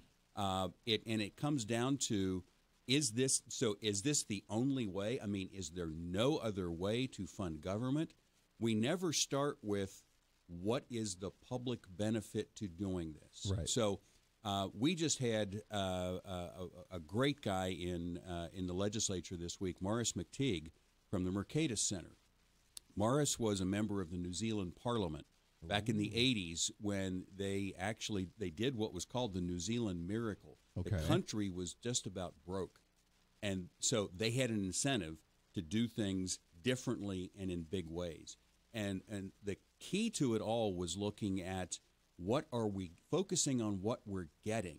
Sure. What is the purchase, the service we're purchasing, the public benefit, instead of what we're spending. Right. We never do that. So let's look at school funding, for example. If we give you this amount of money, how many more kids will read at grade level a year from now? Right. And what happens if that doesn't take place? Sure. That's never the way we look at things. Yeah, we don't talk about that. But that's what we have to do. We have to start looking at how we're using resources today. Last year, we spent over $1 billion on fees for services in the state. Wow. Guess what was the number one category of what we spent fees for services on? I can only imagine. The answer is, I don't know, Andy, because the number one category is other. Other. The number two category is miscellaneous. Well, there's a lot of miscellaneous odds and ends we got to take care of, right? There's a long list of things that are categorized, but so legislators never even get the opportunity to look at things like this. This almost reminds me from like a federal standpoint where we have the discretionary funding and we have the mandatory funding. And the mandatory is just like, you know what? It's on autopilot. It's going to grow. It's going to do its thing. You're not allowed to touch this stuff because if you do, then you're a terrible human being. We just got to let it grow on its own. That's kind of like what we're doing here then. We just look the other way, let certain things grow, and then wonder, gee, we're spending a lot more money. We got to find revenue to compensate for that now, right? Yeah. We have to start looking at what we're actually trying to accomplish and measure what we're doing based on what we're producing. Sure. It's the way you're measured. It's the way I'm measured. But we never measure government at any level that way. What do you think? If I shorten my payments on my credit card each month, do you think the creditors will come after me eventually? Wouldn't take too long. Wouldn't take too long. Usually. Wouldn't take too long. Yeah. It's but hey, the government, they can do whatever they want. Apparently, got to take a break. 17 minutes past the hour. Dave Trabert, KPI, with us here for the hour. Your phone calls as well. 316-721-8255. We'll take a break. When we come back, we'll continue on these discussions and get into some other topics. Plus, before the bottom of the hour, we'll announce the winner. You're going to be here for some couple giveaways. This is going to be fun. The Sunflower Showdown. We have some tickets from Toppers Plus and KQAM. K-State KU basketball happening Tuesday next week. We have the winners drawn, and we'll announce those before the bottom of the hour. We'll do that coming up in just a few minutes right here on The Voice of Reason. Stay tuned. The Voice of Reason with Andy Hoosier on the Big Talker, KQAM. Even things you own that aren't already smart don't have to stay that way. An inexpensive smart plug can make your dumb appliance, lamp, or hairdryer smart. Kim Commando with your Friday Consumer Tech Update, brought to you by SimpliSafe, the most innovative and comprehensive wireless protection for your home. Order yours at simplysafekim.com. If you forgot to turn off the lights before you left the house, you can turn them off from your smartphone as long as they're plugged into a smart plug. When it's time for the kids to go to bed, use your smart plug to turn the TV off. Leaving the lights on may not be a big deal, but if you left the curling iron or a space heater on, you'll wish you had a smart plug. To use them to their fullest potential, though, set up routines. For instance, you could tell your Echo or Home good evening, and it'll know to turn on your TV, fan, or anything you have plugged into a smart plug, like lamps. The best part about smart plugs is that they're affordable, usually in the $20 to $30 range. I have a shopping guide to smart plugs at Commando.com. I'm Kim Commando. The world is full of sounds that warn you about danger. Like if you get a little close to a rattlesnake, you'll hear a rattle. But what about in the digital world? If your personal information is in danger, there's no rattling sound to let you know you might be in trouble. Good thing LifeLock has added the power of Norton Security to see more cyber threats. Whether it's potential threats to your identity, like your personal information for sale on the dark web, or threats to your devices like malware or emerging viruses. And if you have a problem, their agents will work to fix it. Of course, no one can stop every cyber threat or prevent all identity theft or monitor all transactions at all businesses. But LifeLock with Norton can detect a wide range of threats that could sneak up on you. Join now and get an extra 10% off your first year. Just go to LifeLock.com or call 1-800-LifeLock and enter promo code KIM. That's promo code KIM for 10% off. That's LifeLock.com, promo code KIM. Mark Collier at Collier Allstate knows mayhem can happen at any time in Kansas. Whether you live in the city at one of Kansas's great small towns or out in the Great Plains, Mark and Allstate will protect you from the effects of mayhem. Home, health, life, or business, Mark and his great staff will help you find the best protection. Mayhem is guaranteed to come. Let the Mark Collier Agency help you through it. Mark Collier, the Collier Agency, 204 North Main in Goddard. Give them a call at 316-413-4014 and on Facebook at Collier Allstate. You've watched in envy as a neighbor starts a vehicle with a remote from the warmth of inside, while you shiver your way walking to your vehicle. Shiver no more with a remote start from eGraphics. Any idea how easy it is to get a remote start of your own? eGraphics at 220 South Washington in Wichita offers several keyless start options at less than what you would think. Come see what eGraphics has to offer. eGraphics at 220 South Washington. Winter is harsh enough without driving an igloo. egraf-x.com. Miller Minute with Dennis Miller. I want to talk about climate. I know, it's not weather. Geez, I can never get off the pad with these conversations before somebody corrects me. But I see that Chicago, I'm looking at a photo of the Lake Michigan off Chicago. It looks like it's frozen. So it's absolutely post-apocalyptic there. And yet I am also reading articles here and there about the ice shelf in Antarctica, where I've been, by the way, is melting. And I'm wondering, how do we have global warming or global cooling when you start with the prefix note global? Doesn't that mean everywhere? I'm not trying to act deliberately naive here. I do believe that we should always look into things using the scientific method and try to figure out what's happening. I also think we're limited enough that we might never find out, and some things are bigger than us. I just know when I hear global, I assume it's across the board, and it doesn't appear to be. Chicago is frozen, and Antarctica is balmy. That's the minute. I'm Dennis Miller. Testing, 1, 2. Can you say something into the mic? Red leather, yellow leather, the tip of the tongue, the top of the teeth. All right, what's this for? It's a life insurance company. Ethos? Oh, okay. You know, I looked this up last night. No joke. Ended up applying for life insurance. No way. Yeah, seriously. I didn't have life insurance and always heard it was so complicated and time-consuming. But this was easy. Oh, nice. It took only a few minutes to apply. You get a quote right away, pick your policy, and answer some questions, all in 10 minutes. It wound up being affordable, too. And you know what? I feel good to have finally gotten covered for my family. Wow, what's it called again? Ethos. But the website is ethoslife.com. Well, okay. It's in my notes. Ready to do this? Yeah, wait. Doesn't that red light mean we've been on the air the whole time? Yep. Oh, well, I said it already, but here it goes. Get a free instant quote and submit your application within minutes at ethoslife.com. That's ETHOS life.com. On the House with the Carey Brothers, Saturdays 5 to 8, here on the Big Talker, 1480 AM and 102.5 FM KQAM.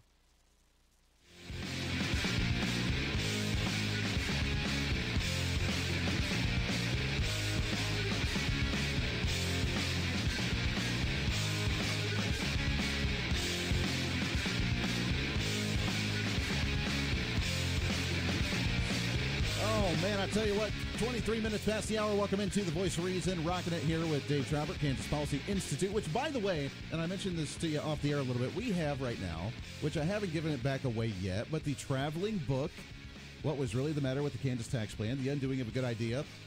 As we see the budget debate going on right now, kind of interesting and kind of important for us to know what the history of our budget looks like and where the actual fixes are, as opposed to just saying, let's kick the can down the road, keep going. So your guys' book, we just started it. We have one person that's done it so far, but the traveling book, we're going to give this away again to somebody else. They read it, they sign it and date it, and then they return it back, and we'll do it again. That's a great idea, Andy. So we're going to be having the traveling book from you guys to try and understand some Kansas economic policy. Terrific. Yeah.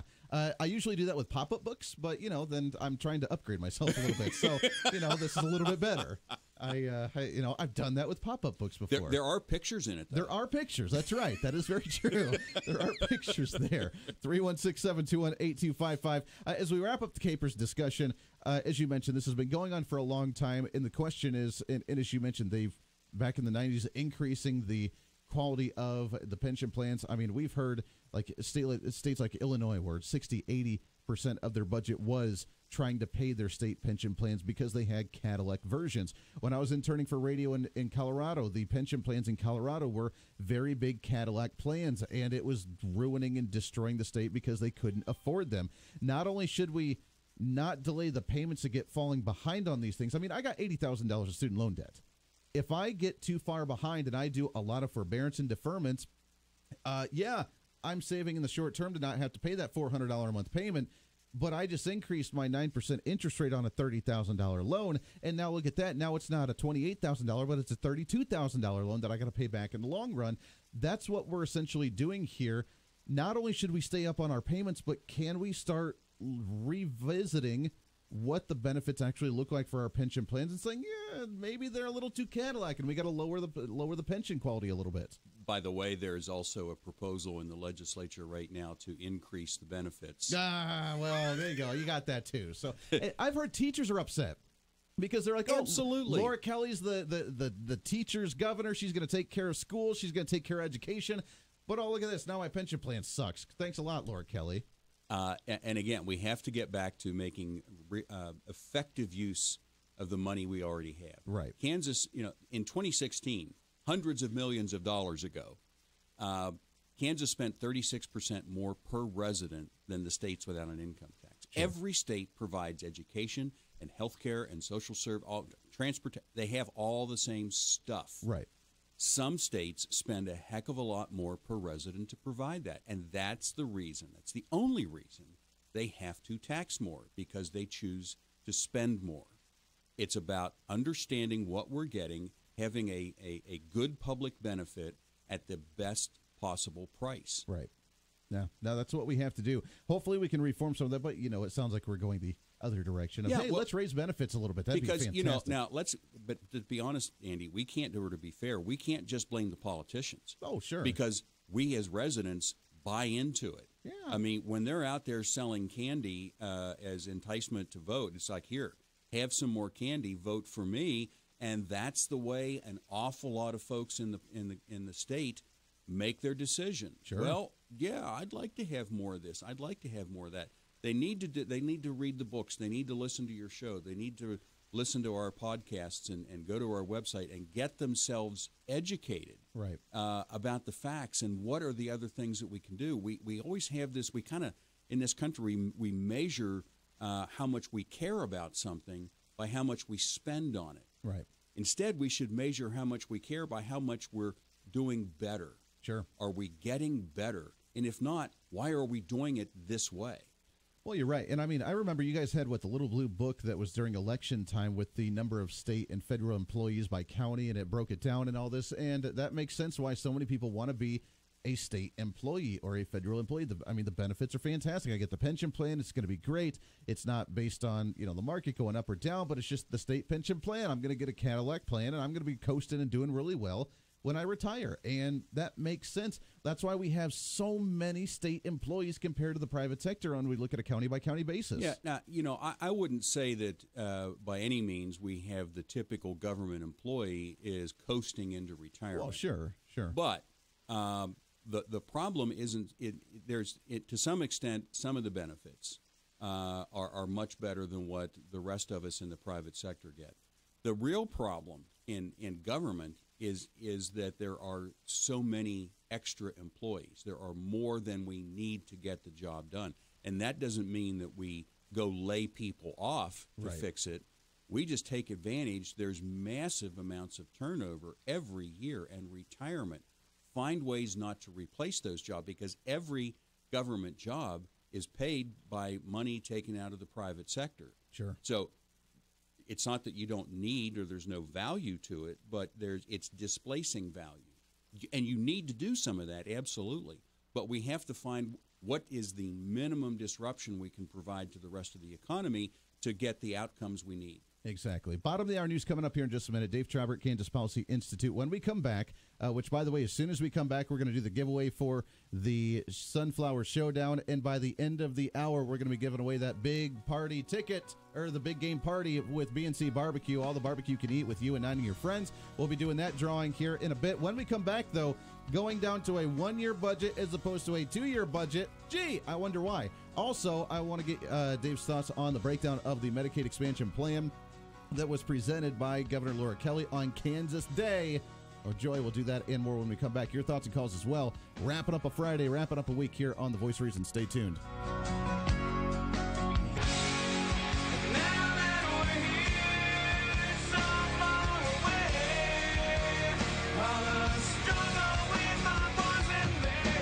Now back to the KQAM News Desk.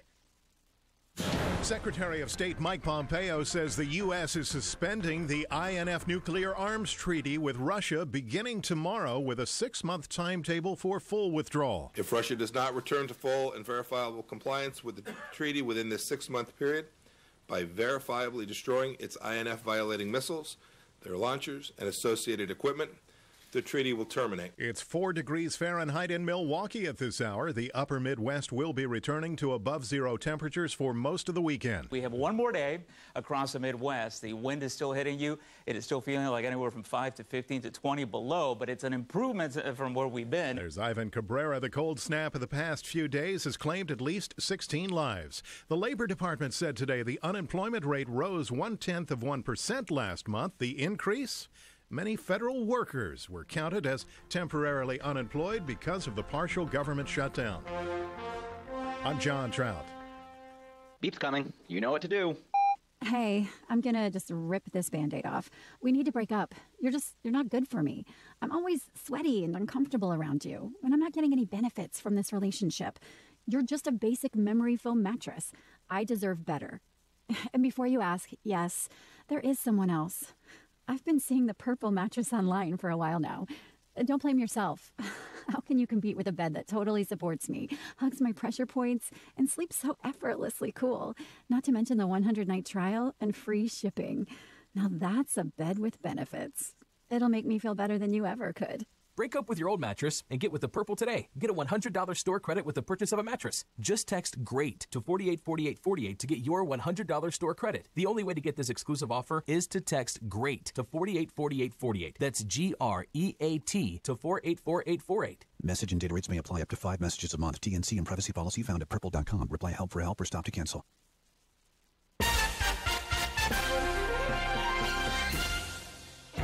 Mid-America Network News. A 65-year-old patient at the Larned State Hospital has been convicted of aggravated sexual battery involving a staff member at the hospital. Testimony during the trial indicated that in May of 2018, Russell McFarland followed a 19-year-old female staff member into a staff-only area of the hospital, forced her into a corner, and tried to kiss her. He was a patient in the hospital's sexual predator treatment program at the time. Another patient intervened, and the staff member was able to get free. Sentencing is scheduled for March 18th. A new survey report is forecasting solid economic growth over the next 3 to 6 months for 9 Midwest states. The new report says the Mid-America Business Conditions Index rose to 56 last month from 55.2 in December. The survey results are compiled into a collection of indexes ranging from 0 to 100. I'm Stephanie Austin. Right now, you've got plenty to do without worrying about putting additives in your diesel fuel. That's why you'll be happy to hear Cenex Ruby Fieldmaster Premium Diesel Fuel is seasonally enhanced for optimal cold weather performance. So order Cenex Ruby Fieldmaster for the performance and extra protection your farm equipment needs. Because after fueling farms for 80 years, no brand respects Mother Nature more than Cenex. In Arkansas City, Kansas, see Two Rivers Co-op. Hey, Mark Walters with Armed American Radio, and I want to tell you about Rob's Gun Tech and Firearms. They're the dealer to buy, sell, trade, and even consign. Budget to high-end custom firearms, ammo, accessories. They've got it all and feature Wilson Combat, Guncrafters Industries, and Nighthawk Custom. Have a request? Work with their in-house gunsmith, find the right solution for you. Rob's Gun Tech offers pricing programs and discounts and proudly gives back to the Veterans Suicide Network. Learn more today at robsguntechandfirearms.com or visit them just east of 159th North on East Kellogg, where they know more than just the price. Attention, co-op members. In conjunction with Countryside Motors in Wellington, all co-op members and their families qualify for additional rebates on Chevrolet, Buick, Hustler turf equipment, and Polaris vehicles. This exclusive fleet rebate program is only being offered by Countryside Motors in Wellington, Kansas. Offers are not being published to the general public. They are available to co-op members in Kansas or Oklahoma. For full details, contact Countryside Motors in Wellington at 620-326-7433 or online at countrysidemotors.net. Here's your latest forecast on the Big Talker KQAM. For this morning, some patchy fog, otherwise partly sunny and 48. Patchy fog tonight after 7 p.m., increasing clouds and 40. Tomorrow, patchy drizzle between 7 and 1, otherwise mostly cloudy and 58 with winds gusting over 25 miles an hour. I'm Amp Harrell, and that's your latest forecast on Wichita's big station, the Big Talker, AM 1480 and 102.5 FM KQAM. At 8:35, it's currently 21 degrees. Call the Voice of Reason now on the ABC Recycling phone lines at 721-8255. This is the Big Talker, KQAM.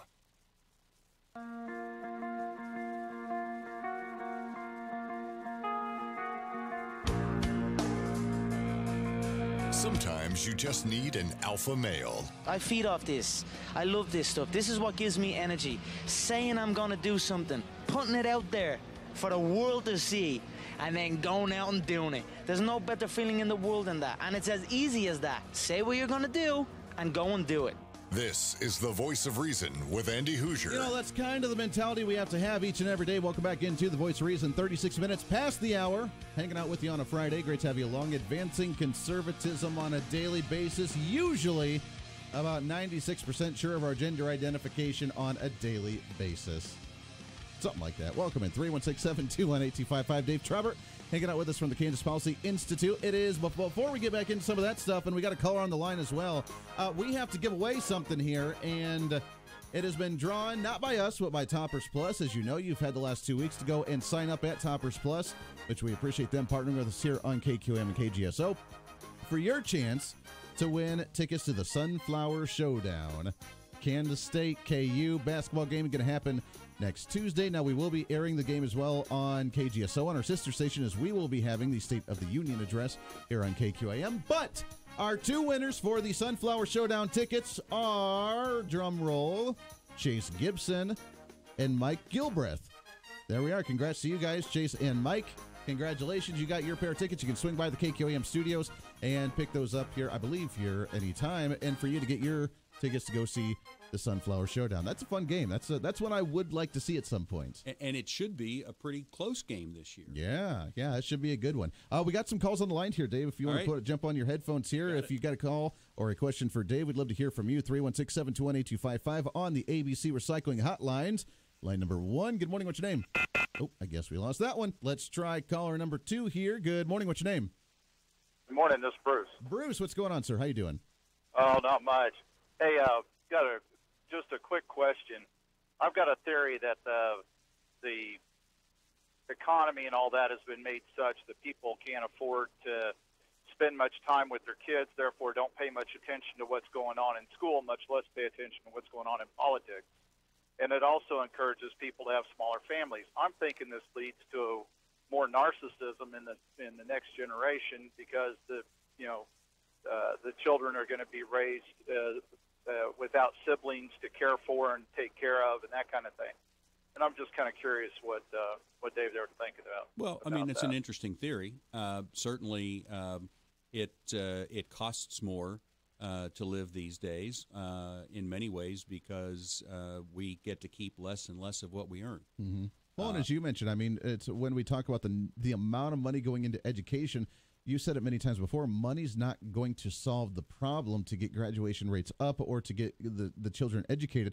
It falls into, Bruce, what I think you're mentioning is that it's the parents being able to take the time to help educate their kids, to do that additional stuff. I mean, I've told the story many times. I mean, I loved being able to spend 2 hours with my parents, going above and beyond just what the textbook said, but actually telling the history of what actually happened and what was going on. That led me to my interest in history, not just regurgitating what the book said when it's only half accurate and it's revised by the 20th time because we can't have a proper, accurate history lesson anymore. I mean, that's really what education's come to. So a lot of the push for more money for the schools may not necessarily be, the agenda may be more along the lines of making it harder for people to educate their kids at home because of their tax situation or whatever, and they have less to take home. Yeah, and what you said, it's more money for schools. It's more money for institutions. It's not more money for kids. Sure, that's a great point. It's not. I mean, barely half of the money that's spent right now on average in Kansas is actually spent on instruction. Sure. Direct interaction between teachers and students. That's true. Bruce, I appreciate the call very much, my friend. 316-721-8255. Let's break down this bill on Medicaid expansion for a minute, shall we? I went through it with a bit of a fine-tooth comb, and we didn't get through all of it when we could, but we tried. I found some really interesting points here. First off, the panel, the committee that they want to make on this, that would visit every year, that would discuss this, I don't know the makeup of the representatives from the Kansas Hospital Association, the Medical Society, the Community Care Network of Kansas, the Kansas Academy of Family Physicians. It goes on down the road. But I'm assuming that all of these agencies and departments, along with the few members of the legislature, when they would meet for this, would probably not be in the mindset of let's get rid of government health care and try and get people on other types of programs. I'm assuming they'd be like, hey, we need to spend more money on this program. Well, Andy, it's kind of like deciding, letting the kids decide what's going to be on the Christmas list. Yeah. Because what they've done with this is they've allowed the people who will collect more money from it to be on the advisory panel. To suggest how much money they need. Right. So it's not a balance. Looking at all the options, and again, we do need to make healthcare more affordable and more accessible. But doing it this way, and not only will this perhaps not, based on actual studies like in Oregon, where they studied people who were on Medicaid, who had just newly gone on to expansion, and compared that to the people who did not have health care coverage, the health care outcomes in terms of how you measure things, are we doing better on medical outcomes? There was no real difference. So what are we really accomplishing? And now let's look at the cost. First of all, there's the cost, the stated cost, and this $14 million number, I think that's just like a half year. So you start at January, there's only half of a government year left because we're on a July to June calendar. Sure. So let's assume that we'll just round it up, and that they're saying $30 million is the cost of providing health care to 150,000 people. Yeah. That's $200 a person. With the average person on Medicaid right now at a price of close to $9,000. I mean, these numbers are meaningless. There everything from this lowball cost per person covered to the people saying, the proponents who are saying, well, this will pay for itself. Yeah. You know, we have 36 experiments that have already taken place in this country, 36 states that did expand Medicaid. If there's a state out there where it actually paid for itself, the proponents would be saying, see, look at what happened in this state, right, and this state, and this state. That's not what they're saying. No. What they're saying is, oh, hope and change, it's going to be great. It's going to get better. No, we can do this. We can do this. And then the safety valve, as you pointed out off the air, well, if the federal government pulls back its 90% support, well, then we'll take this health care coverage back from these people. Really? Of course not. No one's going to do that. That's just vote for this. Yeah. Oh, yeah. Section 13. If at any point the percentages of federal medical assistance available to the program for coverage of the program participants are less than the percentages provided for in the section, yada, yada, yada, the Federal Government Health Care Act, Reconciliation Act of 2010, as it exists on the effective date, the Department of Health and Environment may terminate the CanCare Bridge to a Healthy Kansas program over a 12-month period, beginning on the first day that the federal medicine assistance percentiles fall below such amount. Yep. There you go. This is a classic case of how everything should be done. We cannot afford to have any more conversations in this state about should we spend money on this. Yeah. The first question is, if we spend money on this, what measurable public benefit improvement will we get? I mean, and how do we measure it? And then, if we do this, how will we pay for it? Because right now the question is, should we spend more? Right. Well, of course, whatever. Who's going to say no? I mean, most people are going to say, well, that sounds good. Yeah, so sure. Okay, Yeah, and it doesn't really matter what it's on, schools, Medicaid, whatever. Should we? Yeah, that sounds good. I don't want to get in the way of that, so yeah, vote for me. Yeah. If we do this, how will we pay for it? And that goes to what you mentioned earlier. Should we be looking at a one-year budget or a long-term budget? Now, as far as I've been here, I've only been here for the last three and a half years now, almost 4, but we've had a 2-year budget cycle, and we look at the 2-year budget cycle. I mean, we revise it every year, but we go out 2 years to at least see what's going to happen for a couple years. Now we're shortening it down. And Ty Masterson, when he was on the air, state senator, right before the session, said, you know what, we're going to go down to a 1 year. He's like, I guarantee we're going to go down to a 1 year because that's the only way that they can show on paper that they have a quote-unquote balanced budget. And he's like, I predict that we actually see a 1 year budget. This is starting to happen now. Of course. And we're going to have there's already long-term views out there. We had one done working with Wichita Representative Susan Humphreys. She helped get the Legislative Research Department to put this together, and we're going to have a revision out probably next week. When you look, the last time we looked, if you just an honest budget. So what if we have our state-required minimum reserve balance? Sure. Tiny amount, 7.5%. What if we don't take money from the highway fund, and what if we make our Capers pension payments on time? Oh, man. We have a $1.1 billion, well, I'll round it out, $1 billion shortfall over the next 4 years. Yeah. Before we spend another dime. But yeah, you know, hey, let's go ahead and expand some programs. So how are we going to pay for this? Yeah. It's not that we don't need to do something. We need to have much better student achievement. We absolutely have to have better health care, or more affordable and more accessible health care. But how do we do it and pay for it? Sure. We have to have that honest conversation, because that's one of the insidious things behind a one-year view is, yes, we can do it now. Yeah. And next year when we come back, that one-year budget next year, I don't know, we might, because they could still balance it next year, which is what? An election year. An election year, sure. Well, doesn't this almost shoot her in the foot and shoot the Democrats in the foot and anybody that's advocating for this one-year budget proposal? Because if they can balance it this year, and she said no new taxes, the taxes are too high, the sales tax is too high because of Brownback, the property tax too high because of Brownback, yada, yada, yada. I mean, wouldn't this 3 years down the road when we see this coming through, even before the next governor's election, be like, oh my gosh, we're in a mess here, and she couldn't, by that far, it's too far gone to blame Brownback, isn't it? I don't know. Maybe so. Maybe not. Well, you can blame anything you want if media is going to allow you to get away with it. It'll be Donald Trump's fault. It'll be somebody's fault. We don't have a choice. Yeah. It'll be people aren't paying their fair share. And again, we're talking about the same kinds of things. This isn't just Governor Kelly. This isn't just the Democrats. Governor Collier was saying we can do this without a tax increase. Right. And that wasn't true either. Before that, we had Governor Brownback not being intellectually honest and looking at the law. It's like we have to reduce the cost of government if we're going to continue to do this. You're going to run, and that's what happened. They ran out of the tricks, the gimmicks, the things that because we've never take the time, and we have to start doing that now. How are we going to pay for this? What are we getting for it? What's the most effective way to use this money? I keep saying, Laura Kelly, the superhero. Her mask is coming off because she's pulling out the old tricks instead of some brand new tricks. They want something flashy. I mean, come on. We want something flashy, something new, something nice in order to fix the budget and be able to save things here in Kansas. And we're just seeing the old same old tricks happen year over year.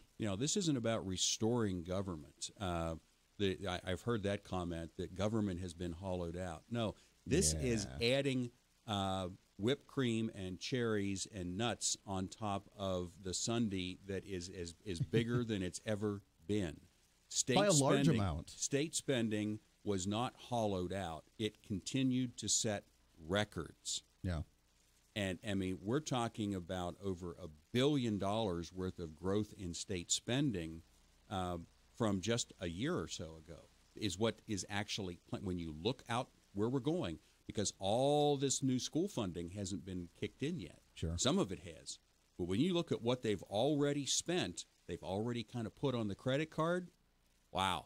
Credit card's getting maxed out, I think, and we're going to have to figure out a way to pay for that sucker, so that's going to be fun. Dave Trabert, Kansas Policy Institute. We got about 45 seconds left, but stuff you guys are working on right now, other than keeping a very close tab on all this craziness going on, any other projects you guys are working on at the moment? We are. We just acquired the Sentinel.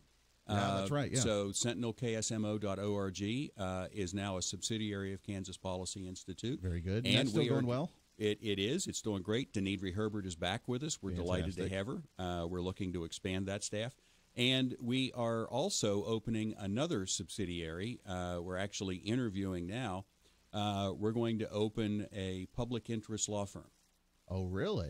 It'll be called the Kansas Justice Institute. We're interviewing right now for the General Counsel and Litigation Director. And this will be an organization much like the national firm Institute for Justice that represents people against government trying to take away their rights. Very interesting. Property rights, free speech, things like licensing.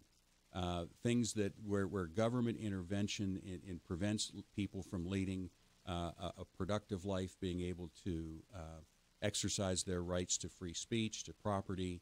Fun. Yeah, so I like it. We're really looking forward to that. Well, I may try to apply for that, and I could be a lawyer. I could try and do this. Hey. You love to argue. I do like to argue, so that would be fun. My only stipulation is that I get to wear bright green bow ties. Maybe a powdered wig. Maybe a powdered wig. I may do this, and then have the nice knee-high socks. And, hey, you know what? I got this going on. We'll make it happen. All right. Dave, always good to talk to you, my friend. We'll do it again real soon. Thanks, Andy. Good to be here. Got to take a break. When we come back, we'll check in with the Inman Harvest Cafe. Also, our announcement for the big game winners for the big game party at BNC Barbecue and KQAM. Stay here. Lots more coming up. This is the Voice of Reason with Andy Hoosier. Opening markets on KQAM. Brought to you by Schmidt & Sons of Mount Hope and Winfield.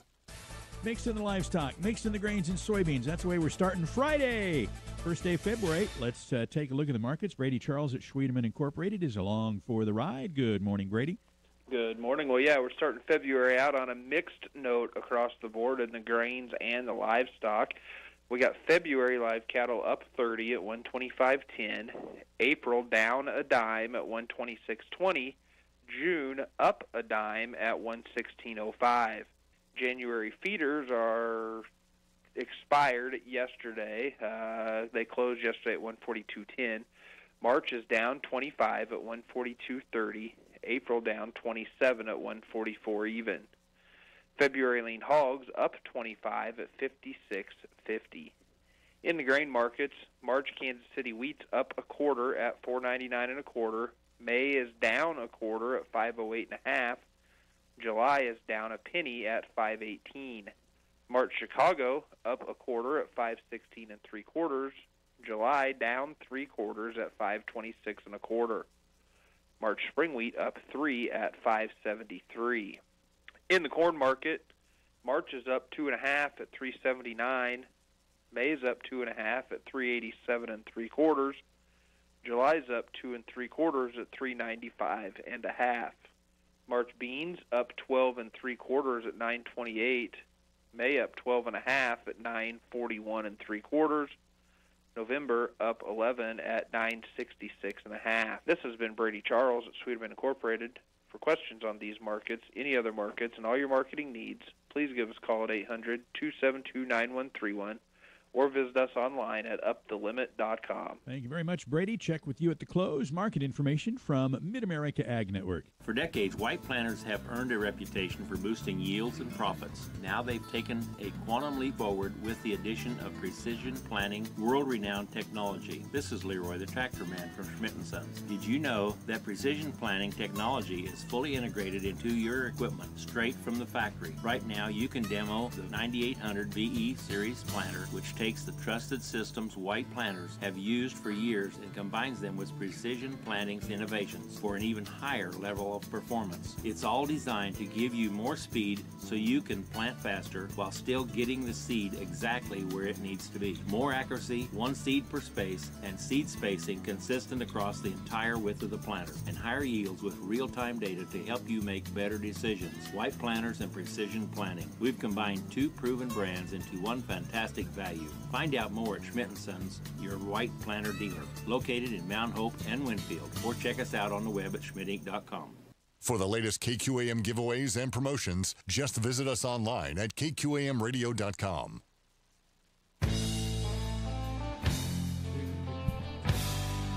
6 minutes to the top of the hour. Welcome into the Voice of Reason. Great to have you for the ride today. It's been a fun one. Appreciate all the phone calls. Great response. Great stuff. And as you know, today is a Friday. Wrapping up the week. Not just a Friday, but a free-for-all Friday. And a fried chicken Friday brought to you by the Inman Harvest Cafe, 112 South Main Street in downtown Inman. Go check them out. They got such good stuff today, man. I am hungry already. All the discussion, all the thinking that we've had to do. My brain says I need some substance, baby, and that's the way we do it at the Inman Harvest Cafe. And Katie's on the line with us right now. Katie, I am dying for some eggs over easy with some biscuits and some bacon and some sprinkles of fried chicken and hash browns, all wrapped up in a burrito smothered in hot sauce. That sounds amazing. I have that. Oh man, that's what I'm talking about. That's what I'm feeling right now. Yeah. Yeah. I can do that. You know, one of the great things about being an independent restaurant is that I can make whatever you ask for if I have the ingredients. There's no rules here. I love it. And then, of course, cheese over the whole thing. I mean, that's kind of what you have to do. Well, you gotta have cheese. You gotta have the cheese. It is. It's the Fried Chicken Friday. You guys have great stuff going on. Breakfast right now, the lunch, the dinner. You got buffets going on 11 to 1, 5 to 8 o'clock tonight. Katie, what's on the slate today? What do you guys got going? So we decided today to celebrate February because we absolutely hate January, and now that it's over, we're like super excited about the start of February. So we're having our famous barbecued meatballs, which are actually at least as popular as the chicken. They're at least as popular as the chicken. So we have to make like 200 meatballs because there's never enough meatballs.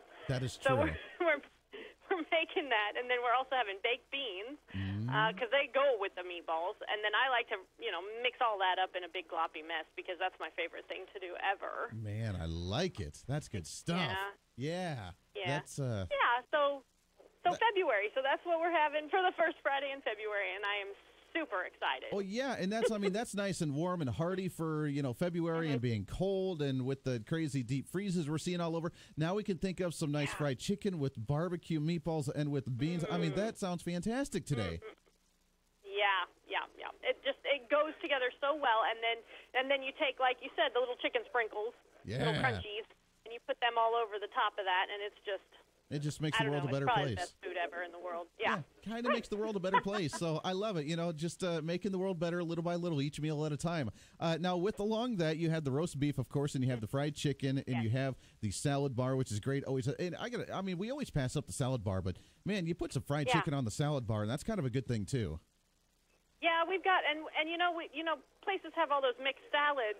Ours are all made from scratch here. We don't buy big cartons of salads or anything like that. We make each pasta salad. We make each like a broccoli salad, and we've got like a spaghetti noodle salad with the Italian dressing on. I mean, we've just got all kinds of different stuff. So it's way more than we ever just talk about on a Friday. That is very true. That is very true. Now, one of the favorite things, and I get the emails every week saying, "Oh, they have that kind of pie. I'm going up there now." And it's the free slice of pie that you guys do every Friday. So grab it along with you for the dinner buffet, 5 to 8 o'clock tonight. What kind of pies do you have on the slate for today? Well, right now we've got coconut cream, peanut butter, cherry, peach, and custard. But what I'm telling you is that isn't enough, and I know that. So, so this afternoon we're going to be making a banana split, and then we will also be making some other beautiful concoction, which will probably involve chocolate, would be my guess, because there's not enough chocolate on our board here. Well, that is true. That is true. And then you could do chocolate ones this week and next week to get ready for Valentine's Day. Yeah. See? Yeah. We'll do something a little bit fancier for Valentine's Day, probably. I love it. Oh, it's good stuff. It's the Inman Harvest Cafe. They have the fried chicken, the salad bar. They got all good stuff, and meatballs and beans. I am so digging it today. That's the way to roll. Wheelbarrow sold separately to get out of there after you gorge yourself and enjoy each and every day. It's the Inman Harvest Cafe, 112 South Main Street, downtown Inman, just north of Hutch. Katie, you guys enjoy. Happy Fried Chicken Friday to you. All right. Happy Fried Chicken Friday back. We'll talk to you later. Always a pleasure right there. We appreciate that very much. We always love hanging out with them on a Friday. It is that time. I've been keeping you anticipated each and every day, or each and every hour this hour today on a Friday, because we still have not done it. But BNC Barbecue, KQAM, you get the opportunity to take you and 9 of your friends to BNC Barbecue for the big game party coming up this Sunday, obviously. And you get to watch 20 brand new TVs, all remodeled, all the food and drinks you can handle. No alcohol, though. You can do that yourself. But, hey, you know what? Still enjoy a little bit. But with the big game party, the drawing has been made. And KQAM and KGSO both did this. And the winner for the party of 10 at BNC Barbecue is... I kind of want to leave you in anticipation. Tyler Frazier. Tyler Frazier. Congratulations. You won the big game party with KQAM, KGSO, and BNC Barbecue. Get 9 of your friends and take them out to BNC Barbecue. Have fun with the big game going on Sunday. If you're watching it, have fun. If not, we'll reconvene on Monday with some more politicizing, the way that we like to do, making it happen each and every day. This is your show. It's time to speak up, speak out, speak loud, speak proud, speak the truth, and always speak some reason. This is the Voice of Reason. Everybody have a wonderful weekend.